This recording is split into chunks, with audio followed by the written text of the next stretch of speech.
dashboard. We have 3 other sections in which we're going to go through today before we're done. So the second one is searching. Searching is very important, and it allows you to do this in different ways. Quick search is what you're going to use primarily. It's your first option anytime you get to the search function. You click residential and quick is the very next thing to press. So it usually ends up being what most agents use. I really love the map search. Map search is my favorite way to search for items because usually your buyers are looking at a geographic area, or if you're working with a seller and you need to run a CMA, you know the area in which you need to compare homes to. So map search happens to be my favorite. I'll show you how to use that. We'll talk about create your own. We talk about it more in maximizing matrix, and the same for the speed bar search. We talk about it more in the maximizing matrix class. Quick search is what we will spend the most of our time on today. So first of all, I'd like to just show you. Remember that the search function is at the very top blue bar when you log into Matrix. Search, residential, and the next option is quick. Remember, I told you you're going to use it 90% of the time. It's the first option that you have. And quite honestly, it is the easiest option because it gives you all of the fields in which you need to use.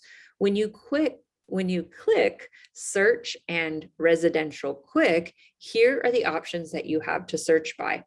Each one of these little pieces, you have to input information just a little differently. So if you have any question about what information goes in which slot, simply click on the question mark and it will lead you through what that should be. It'll help you to know what to do.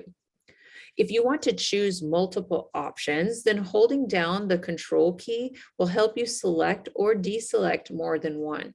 So if you're working with a buyer and they say, I'm looking for properties, they can be manufactured or mobile homes. Well, in this particular example, I wanted to choose both. So I held down my control key and now I can choose more than one option. When I'm searching for prices or bedrooms or bathrooms, there's some scripting that I like to use here, and I'm going to encourage you to adopt this theory as well. When you're talking to your buyers, asking questions like, what is the minimum price range that you're interested and the maximum price range in which you'd like to search? That allows you to put in a price range when it comes into these fields. The same thing goes for bedrooms and bathrooms. The reason I say that is because your system is very smart, but it's also very specific. If you were to say to the system, you're looking for 3-bedroom houses, and the number that you put into this little slot is only the number 3, then it's only going to look for specific 3-bedroom houses. But perhaps your buyer would be okay with a 4th bedroom. If that's the case, you could tell the system 3+, and then it would look for everything above 3 bedrooms. But if your buyer was not interested in a 6-bedroom house, we would be showing them things that they wouldn't be interested in. So we can use a dash as a range. So asking minimum and maximum is going to be important in knowing what to put into a lot of these slots. If their minimum price range is 300,000 and their maximum price range is 500,000, in this price area, we would type in 300-500 price here. And it would show us everything between 300,000 and 500,000. If for bedrooms, their minimum was 3 and their maximum was 5, we could also put in 3-5, and it would allow us to see at the least amount 3, at the most 5. If we just put a plus sign, it could show us up to 6, and they may not be interested in that piece. So plus, minus, or a dash for a range is going to be very important when it comes to inputting your pieces here. As you input these pieces, you are going to have this little number change for you down at the bottom. So it's going to show you your number of matches. This is super important for you to watch as well. If ever this number of matches goes to 0 very quickly, then you might want to go back to that last piece in which you've input the information, check to see if you have a dash for a range or a plus or minus. If you've stayed exact to one number, then it's possible that your matches go to 0 very quickly. Additional fields are also available in a quick search. So if you need to search for something and you don't find any of the fields here automatically, clicking the Add or Remove button down at the bottom will allow you to add in additional fields. We talk about that more in the Maximizing Matrix class, and I can give you additional examples. You don't usually need this at the very beginning of your career, but if you do, reach out to me or reach out to someone at the board. We can definitely walk you through these pieces. If you can join us at Maximizing Matrix, I always give some live examples of how this works and how your results might change if you're not using that exact part. The next piece I want to talk to you about is about the map search. When you're talking to somebody about a home or an area, they talk to you about price range, number of bedrooms or bathrooms or square footage, and then they usually talk to you about geographics. If we're in New Braunfels, they might say something like, I like that area up on the hill above Landa Park. Well, there's not a search criteria for up on the hill above Landa Park, so the only way that you can find those areas is to use your map search. Going into the map search allows you to fill in all other criteria. And then once you have price range and number of bedrooms and bathrooms, then you can zone in to a geographical area. You can go very specifically and use drawing tools in order to create the search that you're looking for. So if they were real specific to an area, we could use our drawing tools. Here, I've used this polygon. The polygon allows you to start at a point, drag down, drag across, up, back, and then back to our starting point. And now it's minimized our results to just what's in that shape that I've drawn. We also have the ability to measure a radius. This is specific for people who talk about a geographic area and say, I'd like to be a mile from downtown or a mile from the hospital or the airport. Those types of geographical radius searches can be done with this circle drawing tool. We also have the option to just do 4 points. The polygon allows you to cut in just a little bit and make it just a little bit more precise.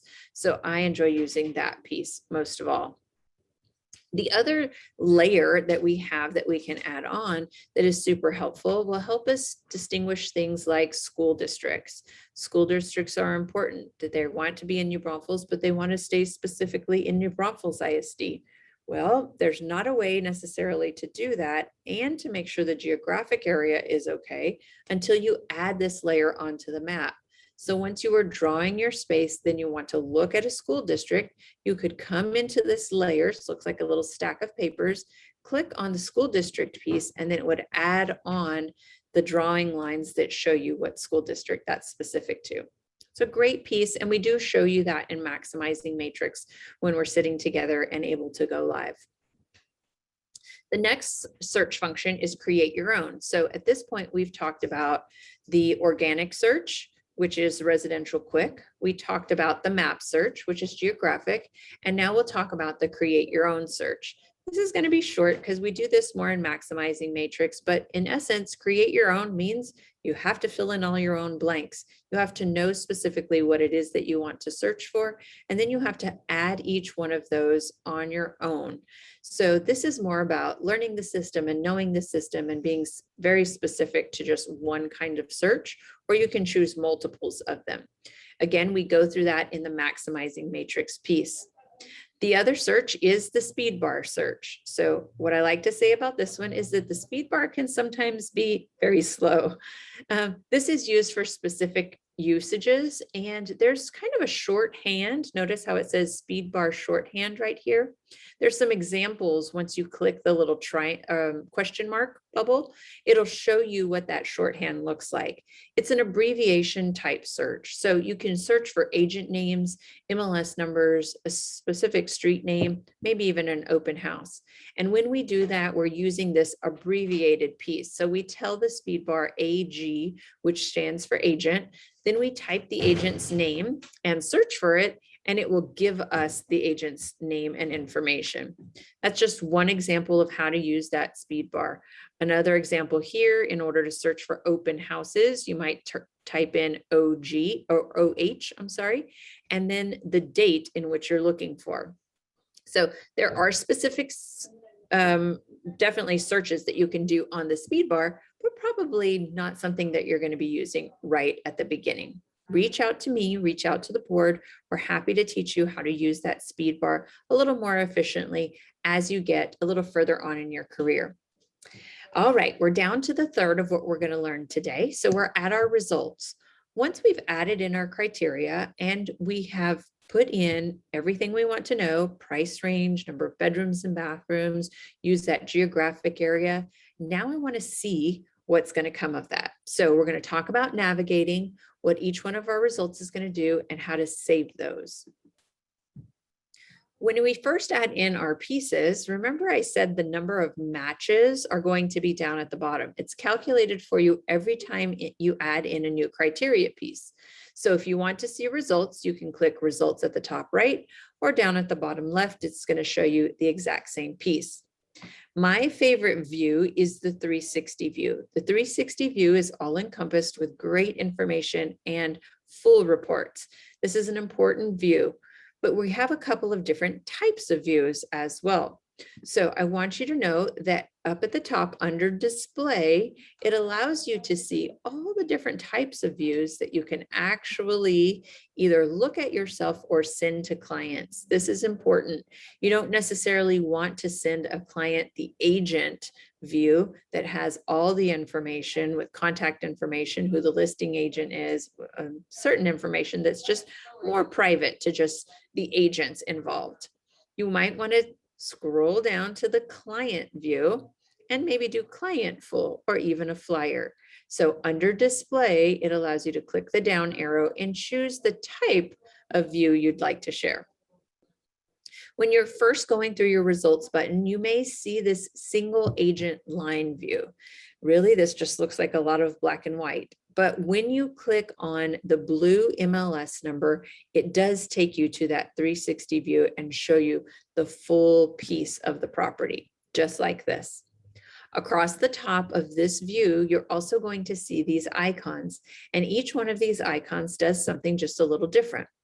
The first one is going to show you photos. The second will show you where it's located on a map. The third will show you the history of the listing, which is definitely important. You want to know if it's been on the market before.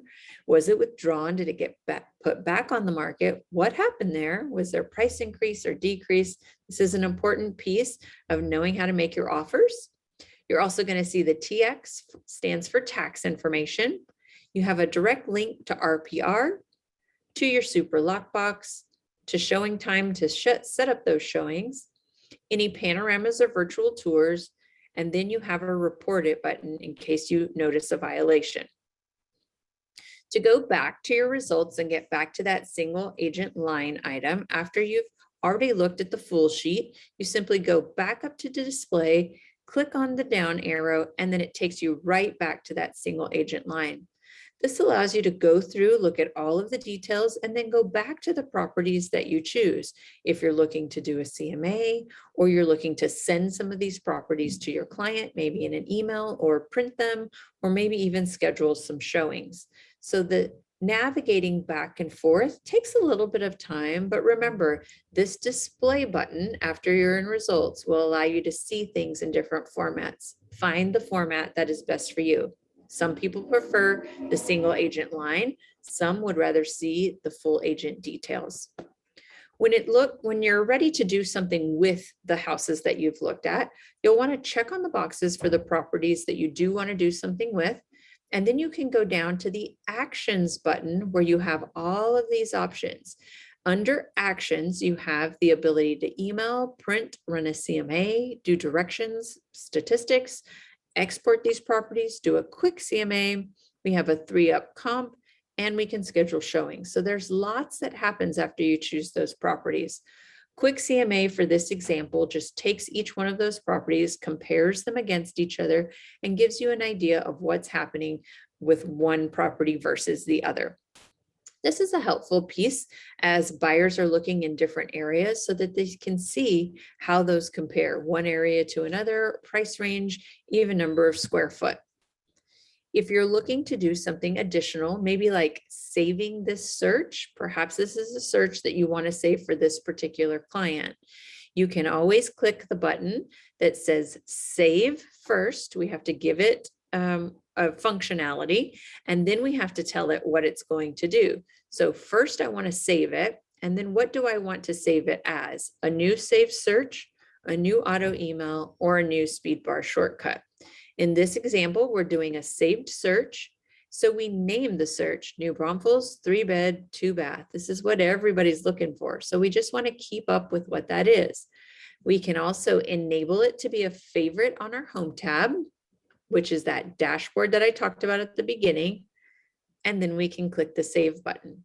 Now, that seems very technical, and I'm sure with your full day of Zoom, that just sounds like another language. So again, remember that this is not a piece that you need to remember at the very beginning of your career, but I want you to know that this functionality exists, because as you start to work with more and more clients, you're going to say to yourself, I remember in that introduction class, there was a tool that helped me do this easier.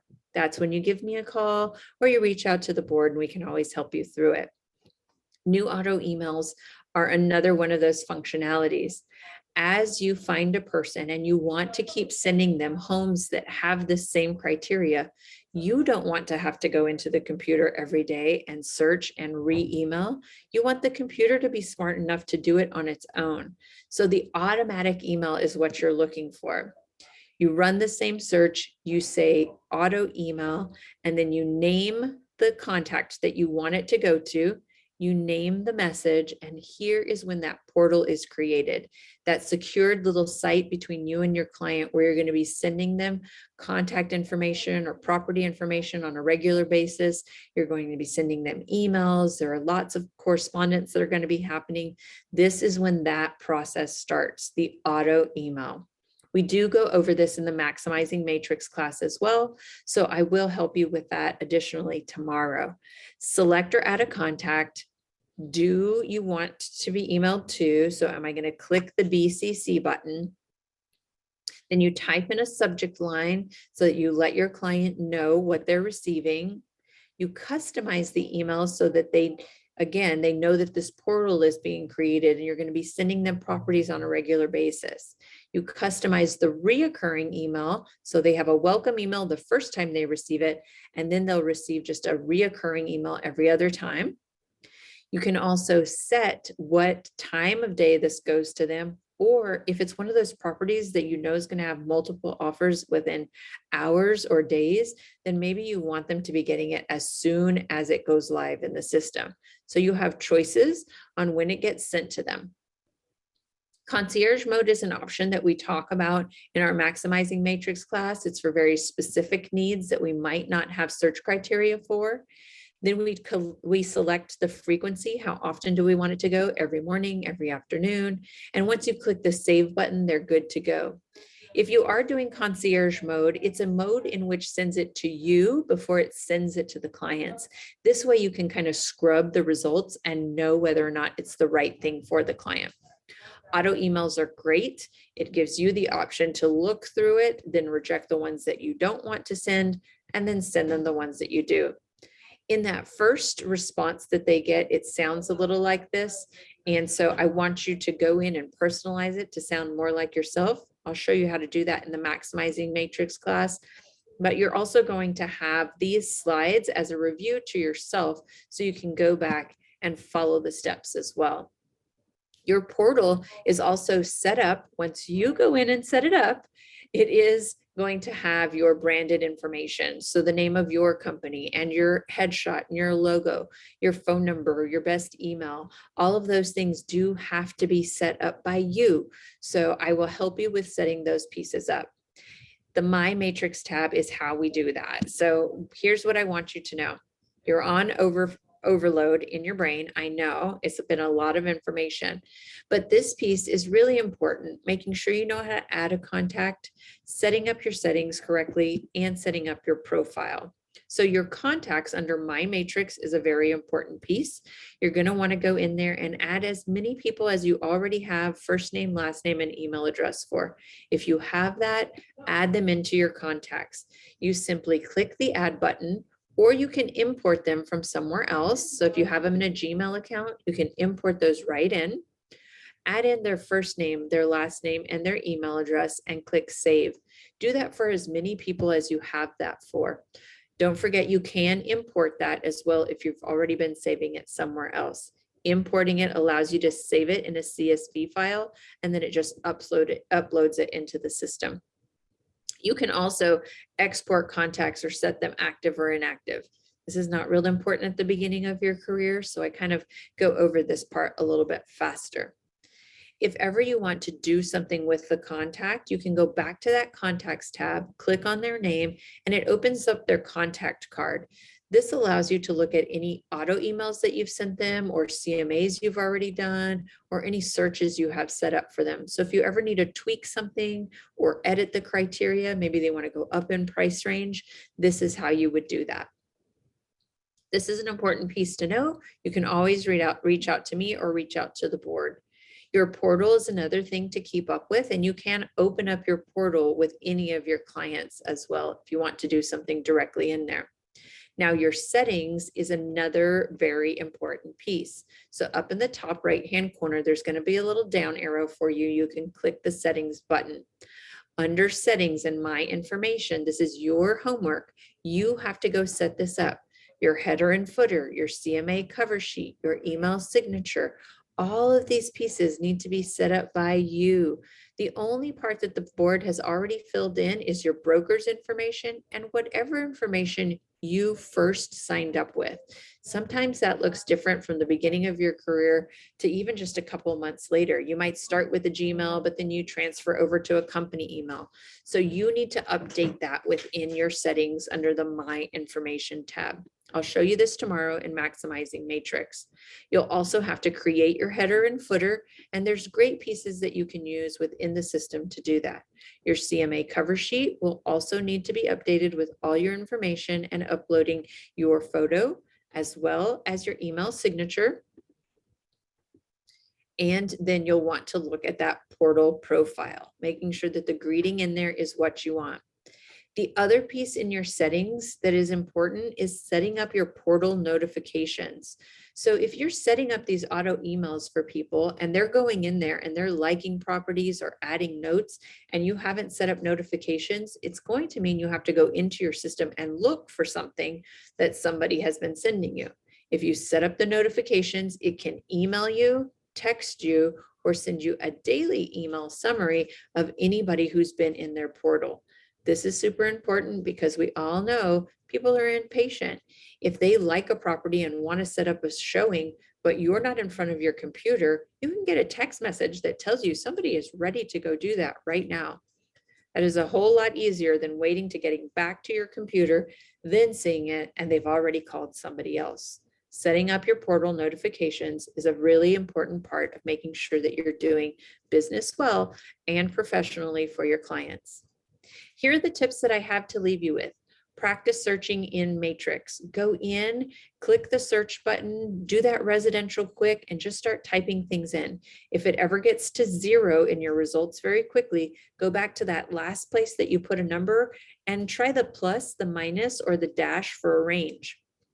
Complete your portal profile. Make sure your notifications are set up.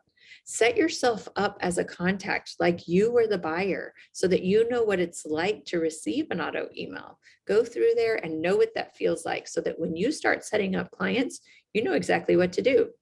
Visit the Help tab. The Help tab is actually helpful, and the Matrix support line is also great. You talk to a real human being who helps you. Now, I'm always here and the board is always there, so you can always reach out to me or anybody at the board for some help. We all have our specific roles of what we're doing, but we're all going to be more than willing to help you in any way that we can. I hope that you enjoyed today's class. I know that it's been a long day for you on Zoom, but know that my contact information is in the chat bubble, so you can always reach out to me for a one-on-one. And if you can be at the Maximizing Matrix class, that's a second piece in really helping you to understand the system. Thank you so much.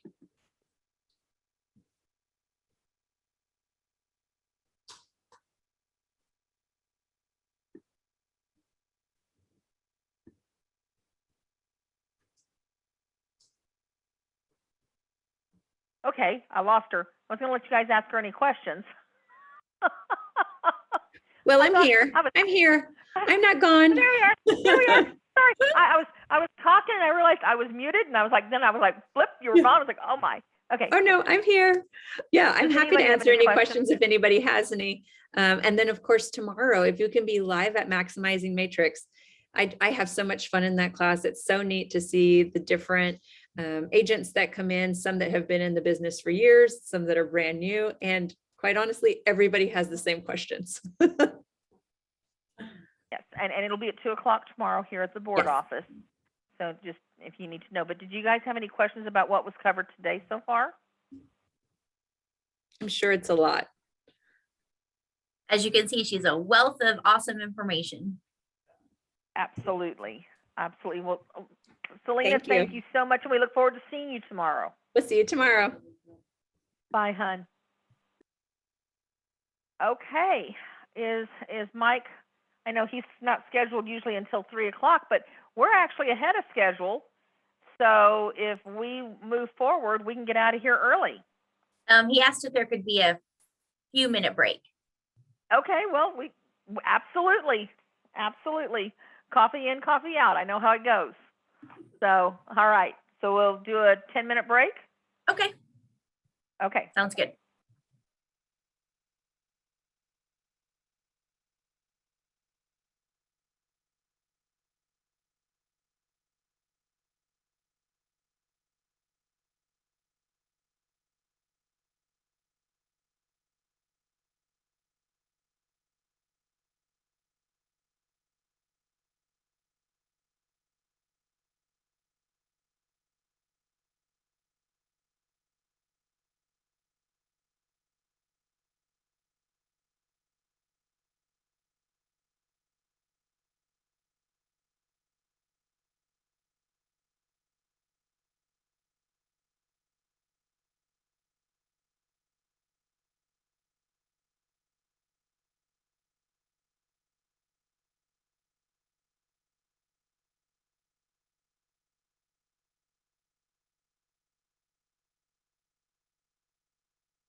You know, I've been looking at Dana's cat, and for a minute, I didn't think it was real.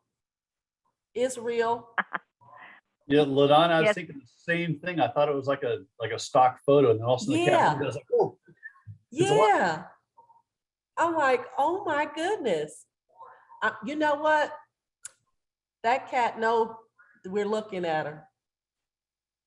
She does. Uh-huh. Beautiful. Oh, 'Cause there's look a at her slight head. head movement. Yeah, ears up. Looks to me like she's looking at us on the TV screen thinking, man, Yes, isn't that Yeah. Deshaun, little lady? I know. Hopefully our babies will grow up to be just as calm. Hey, I hope wait, so. who you got raising them? Okay, okay. Well, right now, Jennifer's got Bam Bam. No, she's got Piddles.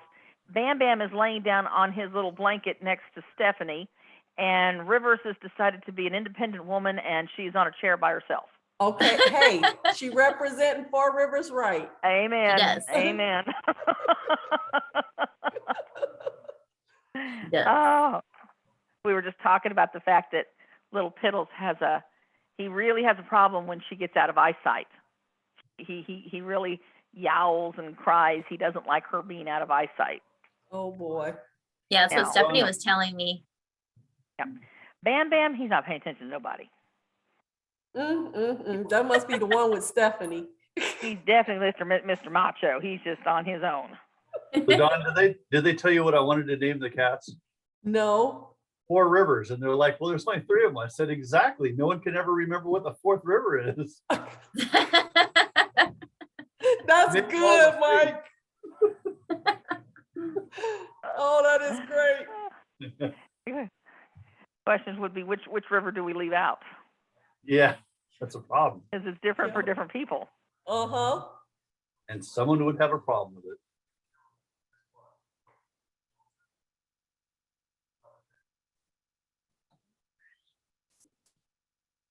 All right, looks like the cat's waking up. So I think we're about ready to get started here in a minute, or Yeah, and LaDawn, Katie is got to go pick up kiddos. She'll make up this last hour. She'll Kate, get with me to make up the last hour. who was that? Katie, Katie. Okay. yeah, she's got to go pick up kiddos from school. Okay. cool. All right, welcome back, everybody. Everybody still with me? It's been a long day, right? Okay, it's like the almost final push, man, to the finish line. We can do it. We got this. So, I'm Mike Murphy. I'm the MLS operations officer for Central Texas. I'm housed out of the Four Rivers office. So I'm up in what they call the Ivory Tower upstairs.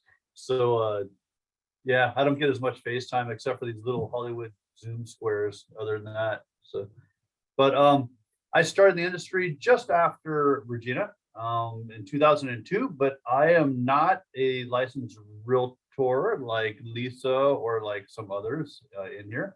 I actually come from the vendor side of things. So I'm on the technology side. And in addition to being the MLS operations officer for Central Texas MLS, I do all things IT here at the board office too. So there's many hats that are traded in and out depending on the day. But that includes upgrading our servers. We're an all Dell shop now for our internal servers here.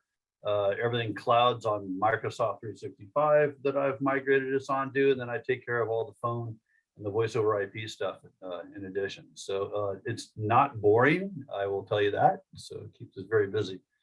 All right, Lisa, it looks like you got the PowerPoint started up over here. So why don't we go ahead and I'll tell you a little bit about Central Texas MLS.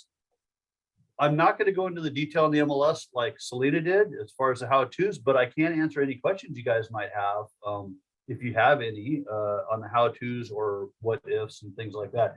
What I am going to go over is a lot of the rules and regulations. So I'm going to save you money by virtue of not costing you money by getting into trouble putting in listings or doing things wrong in the MLS.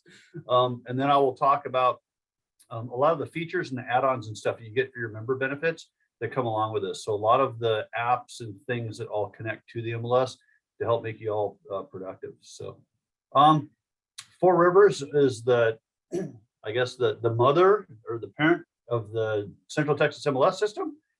There was their foresight and vision to it's annoying enough that we have to belong to San Antonio and Austin and Houston, and your brokers have to belong to multiple states, right, for coverage for all the agents that they support. And so it was their conception and belief that, hey, why have all these MLSs? Why don't we all combine together, come up with one regional MLS, and then that way you guys pay one subscription and get all these areas? Because prior to that, you would have to buy 5 separate MLS fees and 5 different memberships for each one of these. That means sitting through a class like this all day long, 5 different times. Can you imagine that? That'd be horrible, right? So, and we're growing. We're in talks with a lot of our neighbors, right, to the way south, out to the coast, up to the north. Coastal Bend just merged with Victoria, so now we actually cover Calhoun and Jackson counties. So we go all the way out to the coast, out there in the lime green, out over there. So we cover those areas as well. So long story short, you're not obligated, right? We all have our specialty areas that we service, whether it's in New Braunfels or San Marcos or wherever in our territory right here in our local area. But if you have people or you want to take listings in Fort Hood or anything else, you can search, you can list, you can have lockbox access to any of those places to show and list homes or sell homes anywhere in this market area here. So that's a pretty cool deal. It's been a long time in coming.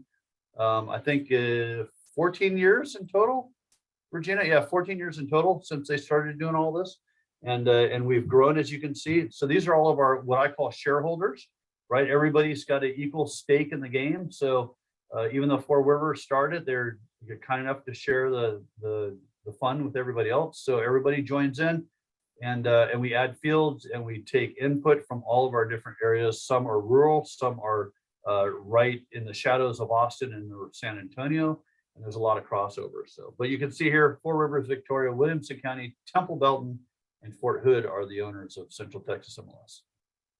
Next slide. So like I was mentioning, I don't like to end on a bad note, so I'm going to start on one. So let's talk about all the things that will keep you guys out of hot water. These are the top 5 violations that I see most of in the system.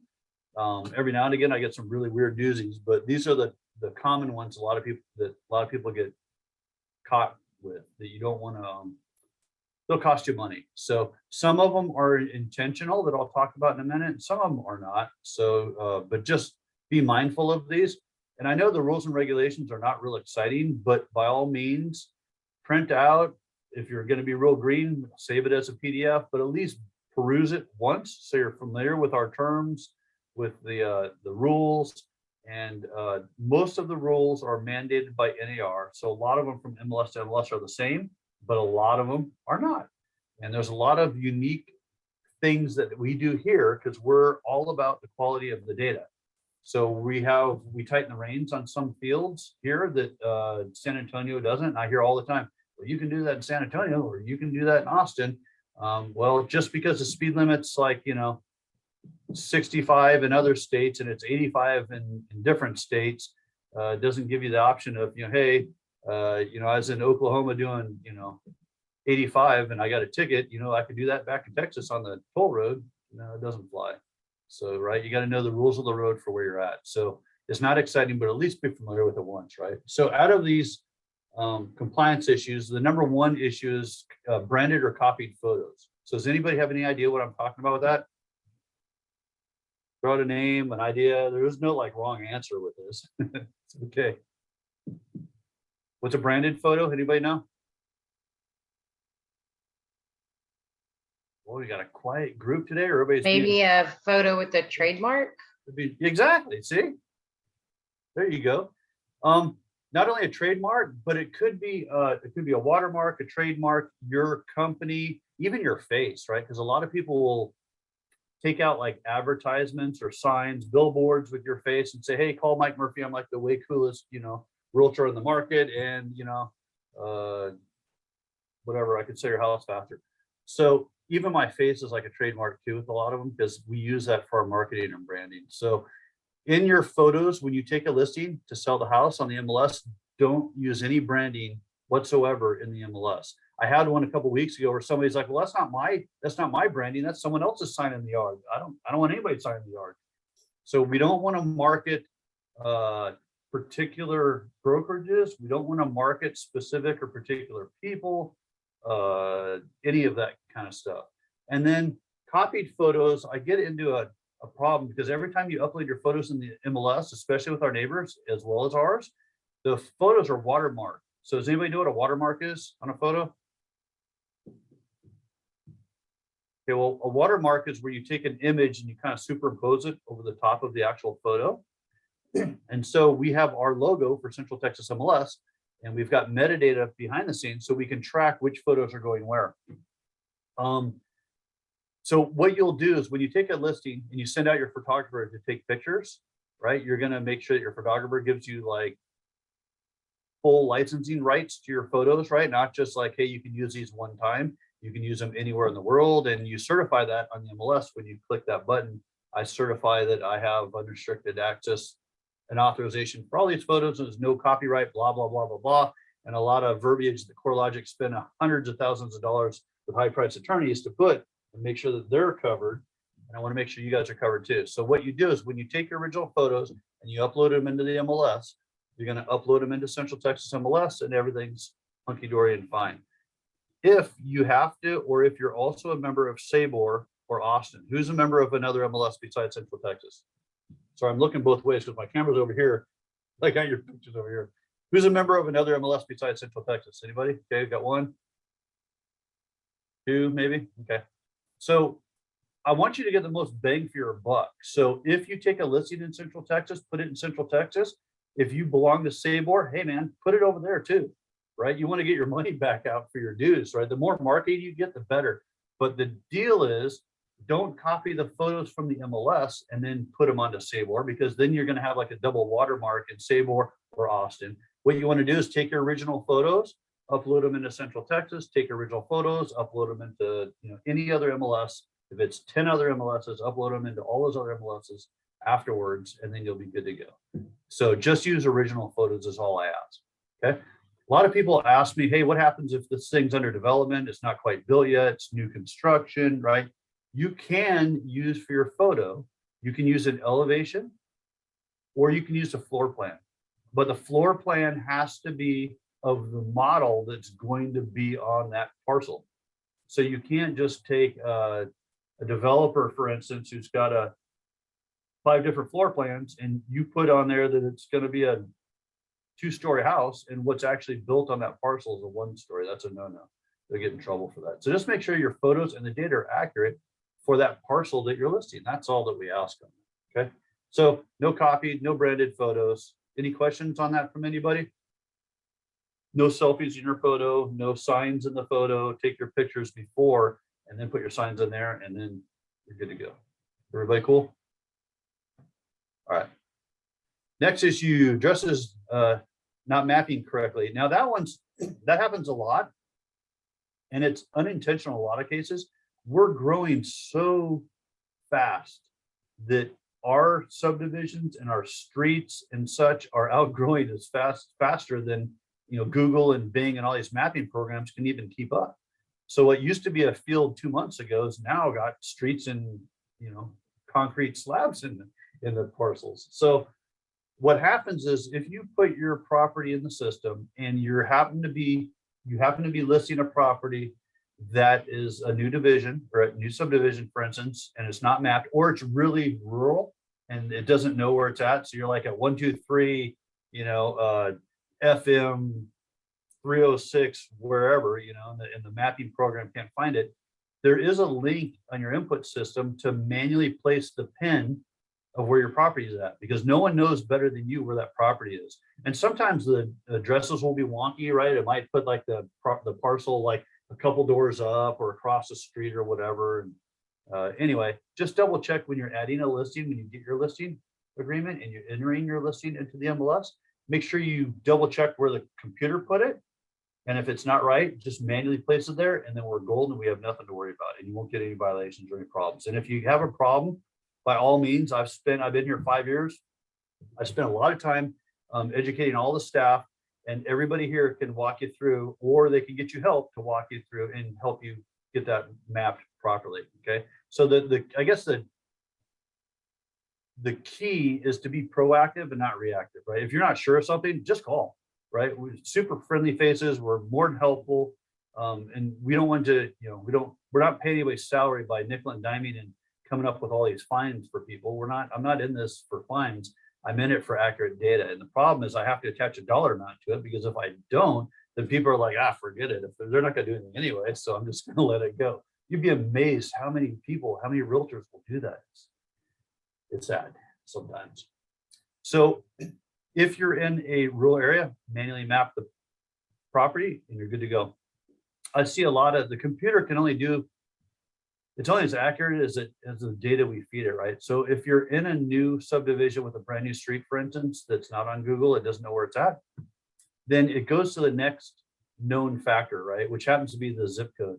And you'd be surprised at how many people have listed the gazebo in front of the courthouse over off of Seguin as a 3-bedroom, 2-bath. And the reason for that's because the very center of New Braunfels happens to be right on that top of that gazebo. So it's kind of funny, but yeah, that gets dinged all the time. So just cross your T's and dot your I's is really the point. Next issue, wrong status. That happens getting back to when we list properties in multiple MLSs. So we might put it, the listing into Central Texas, and then we're going to maximize our, profits and get the most exposure we want. So we're also going to add that property in Sabor. We also put it into Austin, and then we get an offer on it 10 minutes later, right? In today's market, it seems. So then you get an offer on it, change the status, goes under contract. Everything's, you get a cash buyer and everything's approved from the inspection, and now it goes under contract and sold. And you get excited because I don't know about y'all, but I got a lot of bills to pay because I forked out a lot of money for this MLS and the association and my key boxes and everything. So I'm going to the bank because I've got bills to pay. And then you forget to update the status in all the other MLSs. And that happens a lot. So what happens to the system? So listings sit out there until it hits the expiration date. And then once it hits the expiration date, then all of a sudden it's going to go expired. And so that makes us all look unprofessional when that happens, because what happens? You went to the bank to cash a check and the property closed, and you've got all these other listings that you're trying to do and take care of. And these other customers, your phone won't stop ringing off the hook, which would be a good problem to have for us, right? But on the flip side of the coin, buyer's agent, the properties are out there in the auto prospecting. So they have a buyer that calls and says, hey, I saw Mike's, got a property on 123 Main Street, and that's like my dream home. Let's, schedule a showing. Let's go see it. And the list agent calls you and says, hey, I want to schedule a showing for your property. I see it's on the market. Oh, sorry. That closed like 3 days ago. I just forgot to update the status, right? How does that make us look? That's horrible. So, not only does it make you look bad and unprofessional, not only is that agent going to report you to your broker, and not only are you going to get a fine for wrong status in the MLS, but now you've broken somebody's heart because we've got bad data from, a potential buyer. So it doesn't happen very frequently, but it happens often enough to where it's on my top 5 list. So just make sure that if you're going to add the listing into multiple MLSs, make all the changes, all the price changes, any data changes, all the comments, make them in each of those different systems. So if you got to track that on a spreadsheet or with like, I don't know, sticky notes or whatever you want to do, however your method is, do it and just make sure you stick to it so that everything's updated about the same time. Now, I'm not talking like, I'm not a stickler like, okay, hey, the status changed like, 30 seconds ago or even an hour ago and I didn't update it. Let's be reasonable, right? At least get to it the same day. I've had a couple people call me after these meetings and stuff. They're like, hey, I got this listing and I just updated it, but I forgot my password and it's been like 15 minutes. Am I going to get a fine? No, just get it done today and we'll be good. Okay.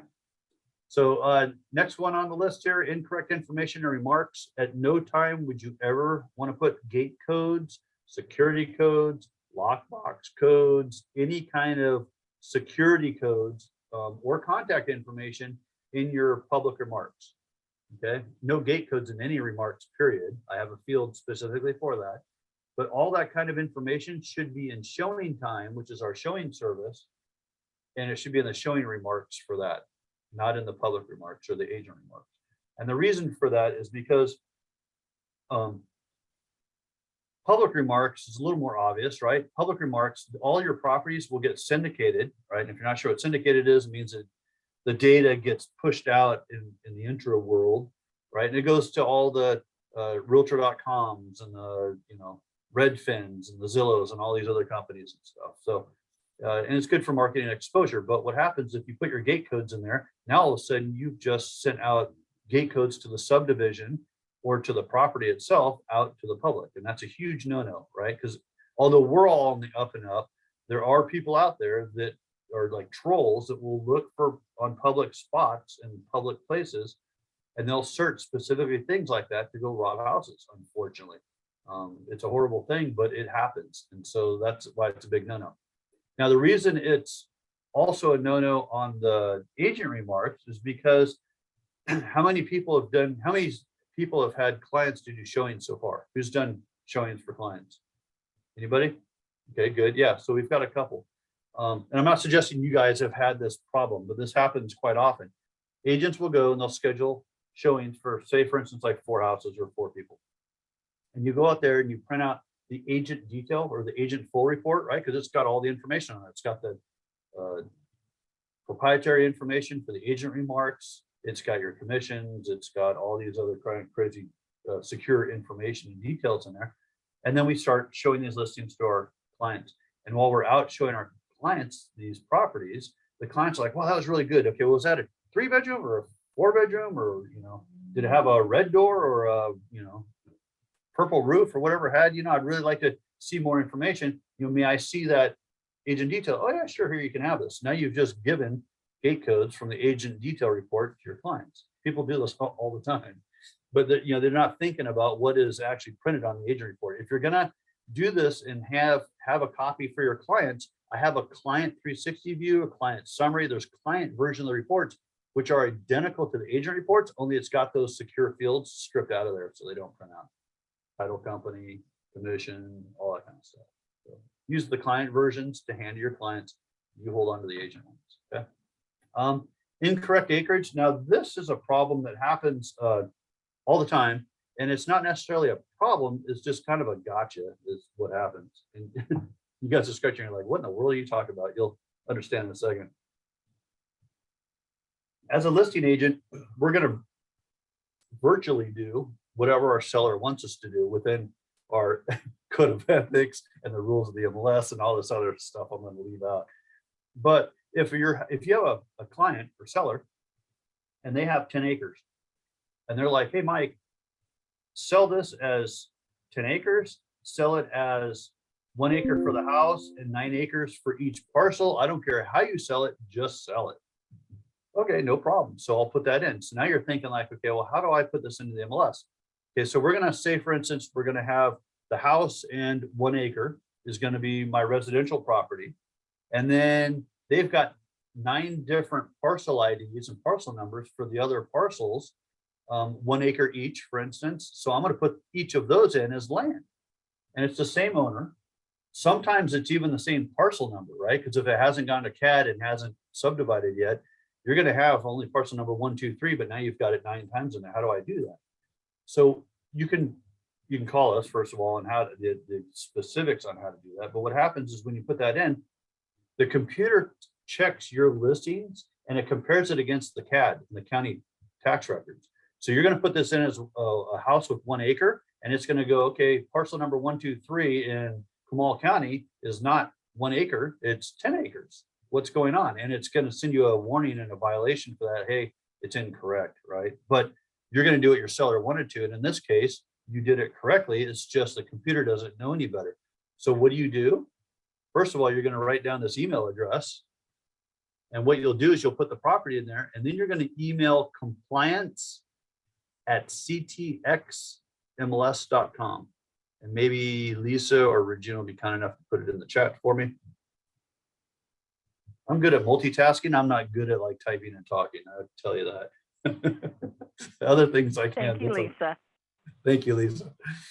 So you're going to email compliance, and all you need to do is tell them, hey, I entered listing number 1, 2, 3, 4, and it's going to flag for incorrect acreage. You know, I put it as a 1 acre parcel, and it's really 10 acres because he's selling listing number 1, 2, 3, 4, 5, 6, 7, 8, 9, blah, blah, blah, you know, all separately. And that's all you got to do. So when it flags on the compliance officer's computer, he'll just ignore it. So again, be proactive, not reactive, because reactive, some of these things are immediate fines. Other ones, they give you a warning first saying, hey, you've got 72 hours to fix it, or 3 business days to fix it. Sometimes you don't. So you just don't want to get caught in that. Again, you know, we pay enough money to do our business and do what we're doing as it is. We don't want you to pay unnecessary $100 fines for these kinds of silly things. Any questions on any of these 5? No? Okay, next slide. Getting to the incorrect status that I was talking about earlier. When you have a listing that's going to expire, as it's approaching the expiration date, you're going to see something like this. So on the home page under the My Listings widget, you're going to see a big red My Expiring Listings in 30 days, 40 days, and then there's 3 days and day before. And you also get emails on these as well, as long as it doesn't show up in spam. But they do send emails to give you warnings. Now this is like CoreLogic calls this a smart menu. I call it a semi-smart menu because if you don't see My Expiring Listings in red on your homepage, don't panic. There's no reason to call. If you don't have a listing that qualifies, you won't see that. So it hides and only shows the ones that apply. Okay. So if you don't have a listing, you won't see it. If you don't have an expiring listing, you won't see that. But when it comes within 30 days of your expiration date, then this will show up. And in today's market, it's kind of hard to, because things are selling so quickly because of the lack of inventory, it's hard to even understand this. But back in the day, like 2 years ago, back in the day, you would have listings that would go to the listing contract, right? And this gives you an opportunity to reach out to your clients and say, hey, I think maybe your price is a little bit too high for the area or for the property, whatever the reason. If we lower the price or did whatever, you know, you might get more people looking at it, and you know, we could sell it in the next 6 months. So let's re-up our listing agreement, and it gives you that opportunity to reach out to your clients to be able to extend your listing agreement. Okay, so that way you don't lose a client to someone else, and that happens all the time. I do know that there are brokerages out there that specifically train their agents to market for expiring listings and for withdrawn listings, and they teach agents to go contact the owners and try to get the contracts, right? There's a lack of inventory, so everybody is fighting for these, you know, grasping for straws to get listings. Next slide, Lisa, please.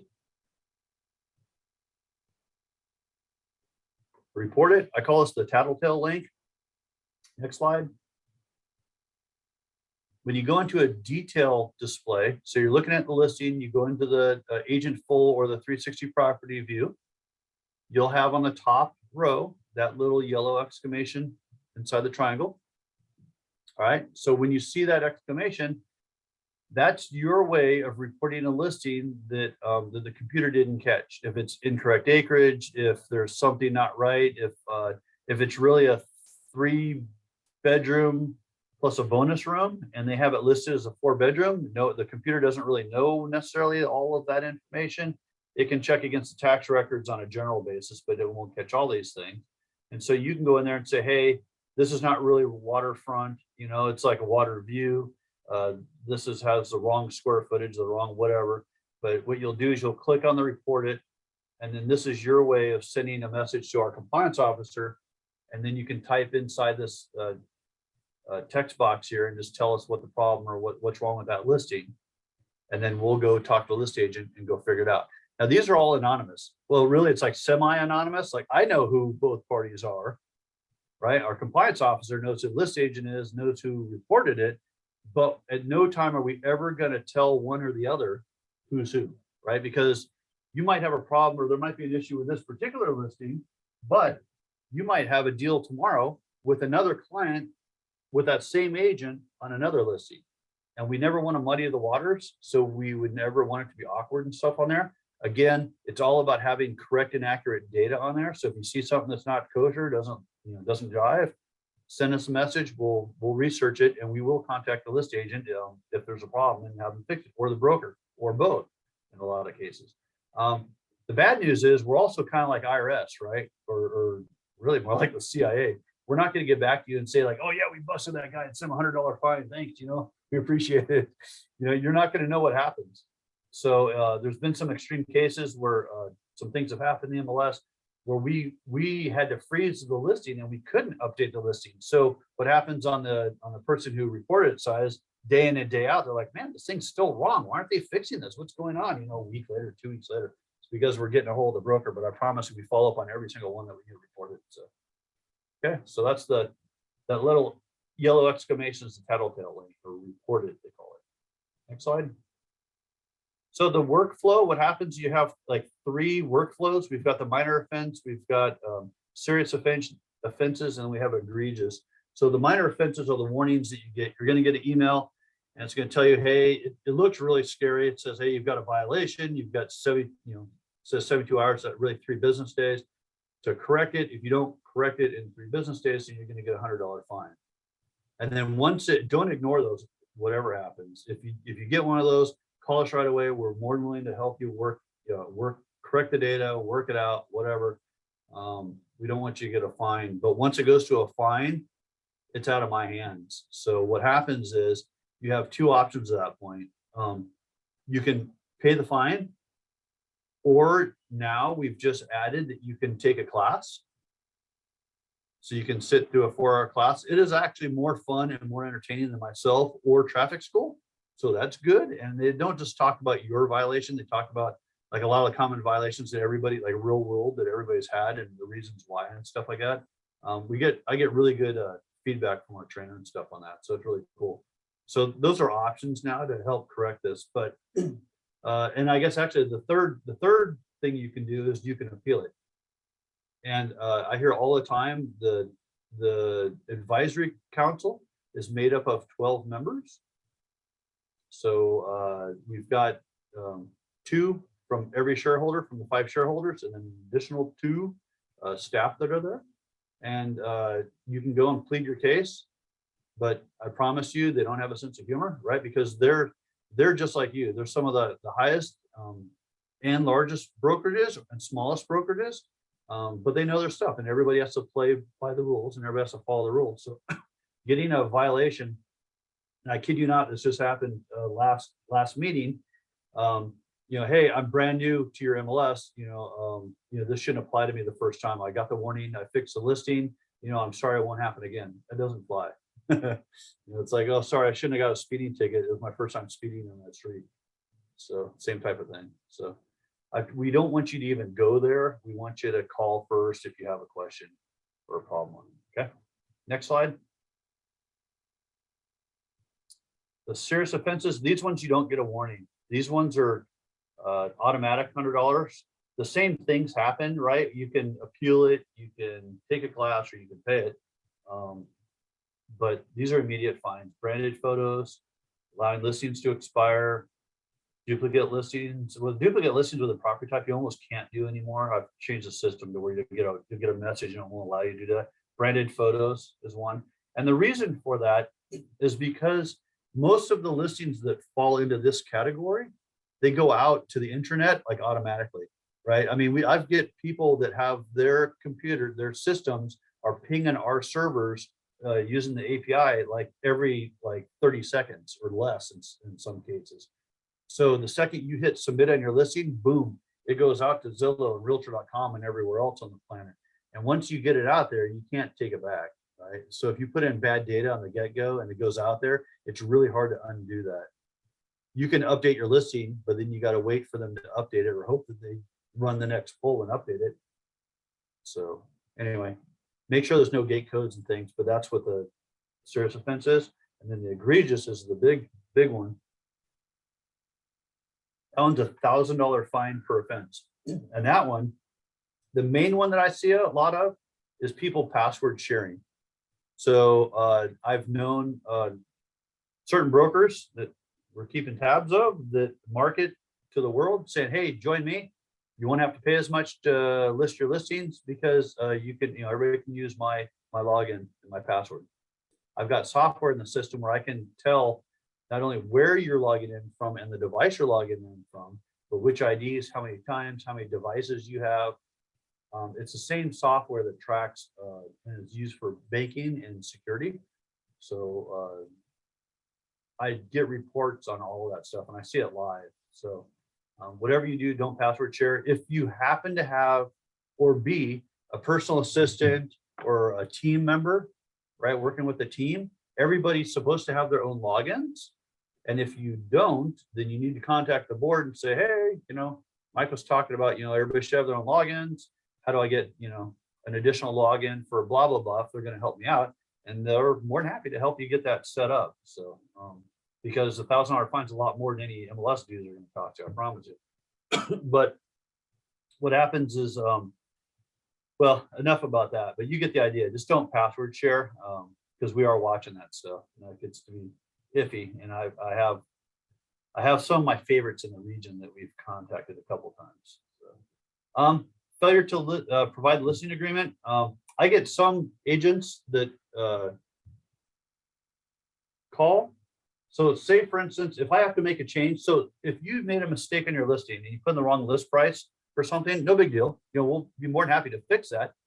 But because you're the licensed agent and your licensed broker is responsible for that, if I got to make a change as staff, I'm not going to just willy-nilly make the change and not have a paper trail for it. So I am going to ask you for a listing agreement or the seller's documents and stuff like that, if it's a sold price, to make sure that we have a paper trail of, hey, this mistake happened or whatever. This is why Mike made the change. So I can take care of that. I have, and I reserve the right for no reason at all to ask for a copy of the listing agreement, because what I do is I use the data that's in the listing agreement to make sure that the list dates, the list prices and all that match what's in the MLS. So we keep the accurate data on there. So, and then failure to correct any of the mentioned issues. Once upon a time, I used to have people that would be like, it's just, the cost of doing business, I'll just pay the $100 or not pay the $100 and forget about it. Well, the problem is those will eventually escalate up to a maximum of $15,000, and then we're going to turn your access off, and we still want the data corrected.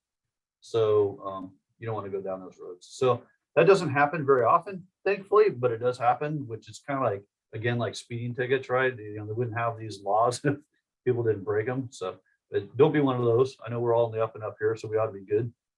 Next slide, Lisa. That exciting reading I was telling you about, it's in the external links widget. So when you first log in, this is a homepage on the MLS.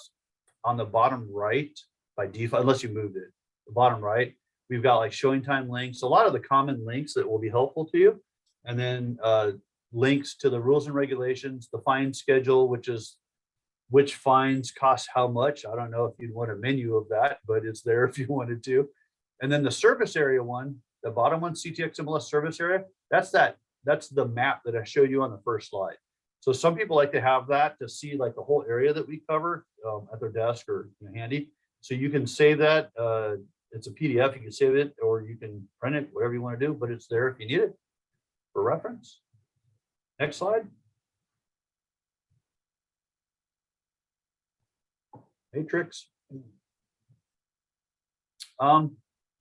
Lisa, I think you already talked about how to log in with the MLS and our website. So she showed you this. Once you log in, you have your members portal, which is this right here. When you click on the MLS, you log in. How many people have not logged in to Matrix at all yet? Okay, so we've got 1, 2. Okay, so we have a couple. So let's go through this real quick. The first time when membership sends you your email, it's going to have your like a default password of like whatever's in your email. It's a pretty generic one. And your ID. So the first time you log into the MLS, you're going to get something like this, and they're going to make you go through an enrollment process. The same, kind of similar to like your banking software, I guess. So you're going to read this agreement like everybody does. And then at the very bottom, you got to type your name. And then once you type your name, that orange agree button will pop up. So you hit agree, and then it's going to ask you 3 security questions, and then you set a password. So favorite color, city, and whatever that last one was. I don't even remember what that was. They're pretty basic ones. And then you set a password, submit that. And then you get the final screen like this, and you click that orange CTX MLS button on the bottom left. And then this is your home page. You only have to do that enrollment one time. After that, you can save this page as a favorite right here. It's on your dashboard. You can go to the Four Rivers website and clicking on the MLS icon will take you directly here.